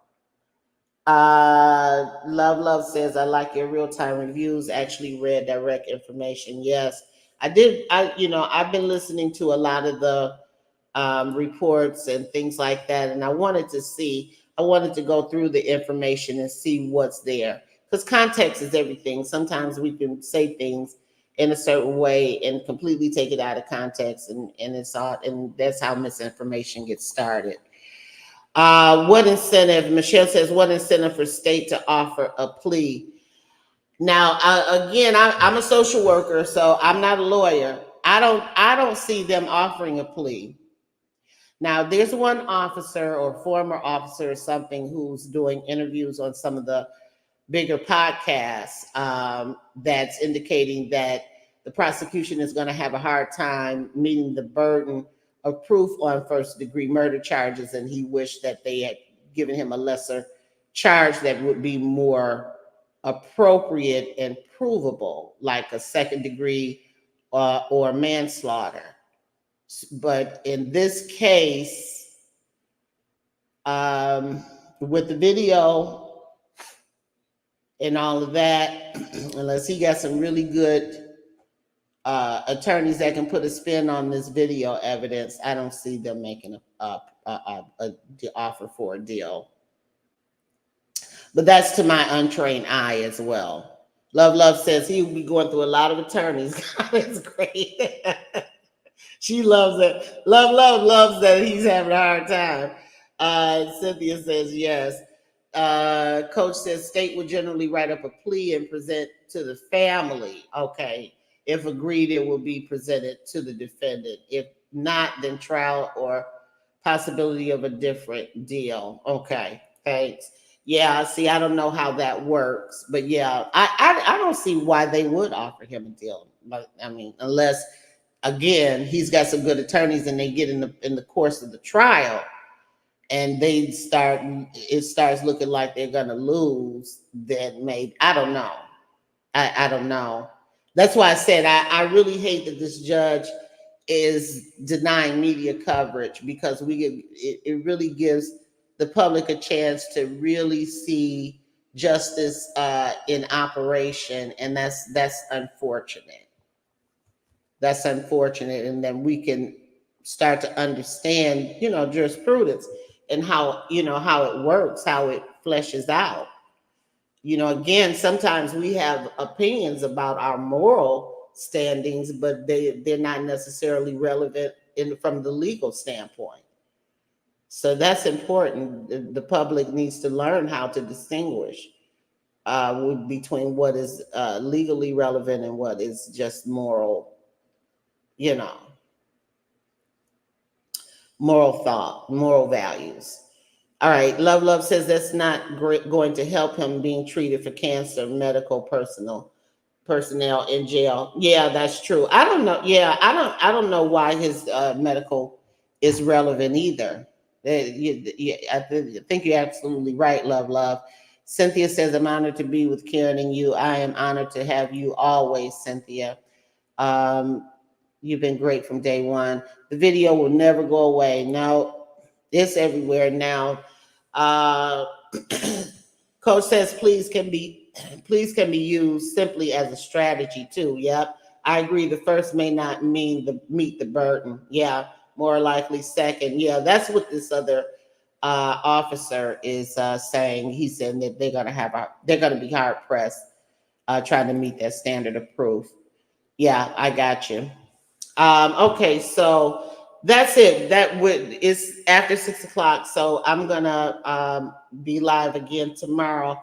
You guys keep up with the homepage of the channel so that you'll see when I'm live. We got a lot of stuff to cover. I have employment records, I got disciplinary records, I've got resumes, applications, training reports, all kinds of stuff, autopsy reports. I mean, it's just, and more audio calls. More audio calls as well. It's even better. There will be transcripts daily of the trial. Yeah. Anyway, yeah, it will. Yeah. I'll definitely be ordering some transcripts for sure on this one. Thank you guys so much. Hope you guys have a wonderful. It is, what time is it? 6:15. We've been on here a good while. I appreciate you joining us, and I will definitely be live tomorrow. Not sure exactly what time, but I'll post it on the homepage of the channel. So you guys keep an eye out for that, and I'll let you know, and so you'll know when I'm going to go live. And if you can, please, please, please come on in and join us, and let's keep going through these documents. Before we get busy in the week, I'd rather do it over the course of the weekend, and try to get through all of it or most of it, or whatever. And then I can post some updates on the community tab or whatever. But then at least we have the direct information, and I think that is the most important thing in any of these cases. We gotta have direct information and not spread misinformation. We that it doesn't serve anyone to do that. All right, I thank you. I appreciate you. Please hit the like button and all of that good stuff. Coach and Cynthia, thank you for helping me out. I will definitely add you guys as moderators as soon as I get off. And I appreciate everyone that joined us today from the Community Advocate Network. I appreciate you, and we'll see you next time. Take care. Enjoy more of our videos on the Community Advocate Network channel, and don't forget to like, share, and subscribe. If you would like to advertise your service, special announcement, or event, you may contact us at the Community Advocate Network at gmail.com. For community resources or services, visit our website at www.canmichigan.com.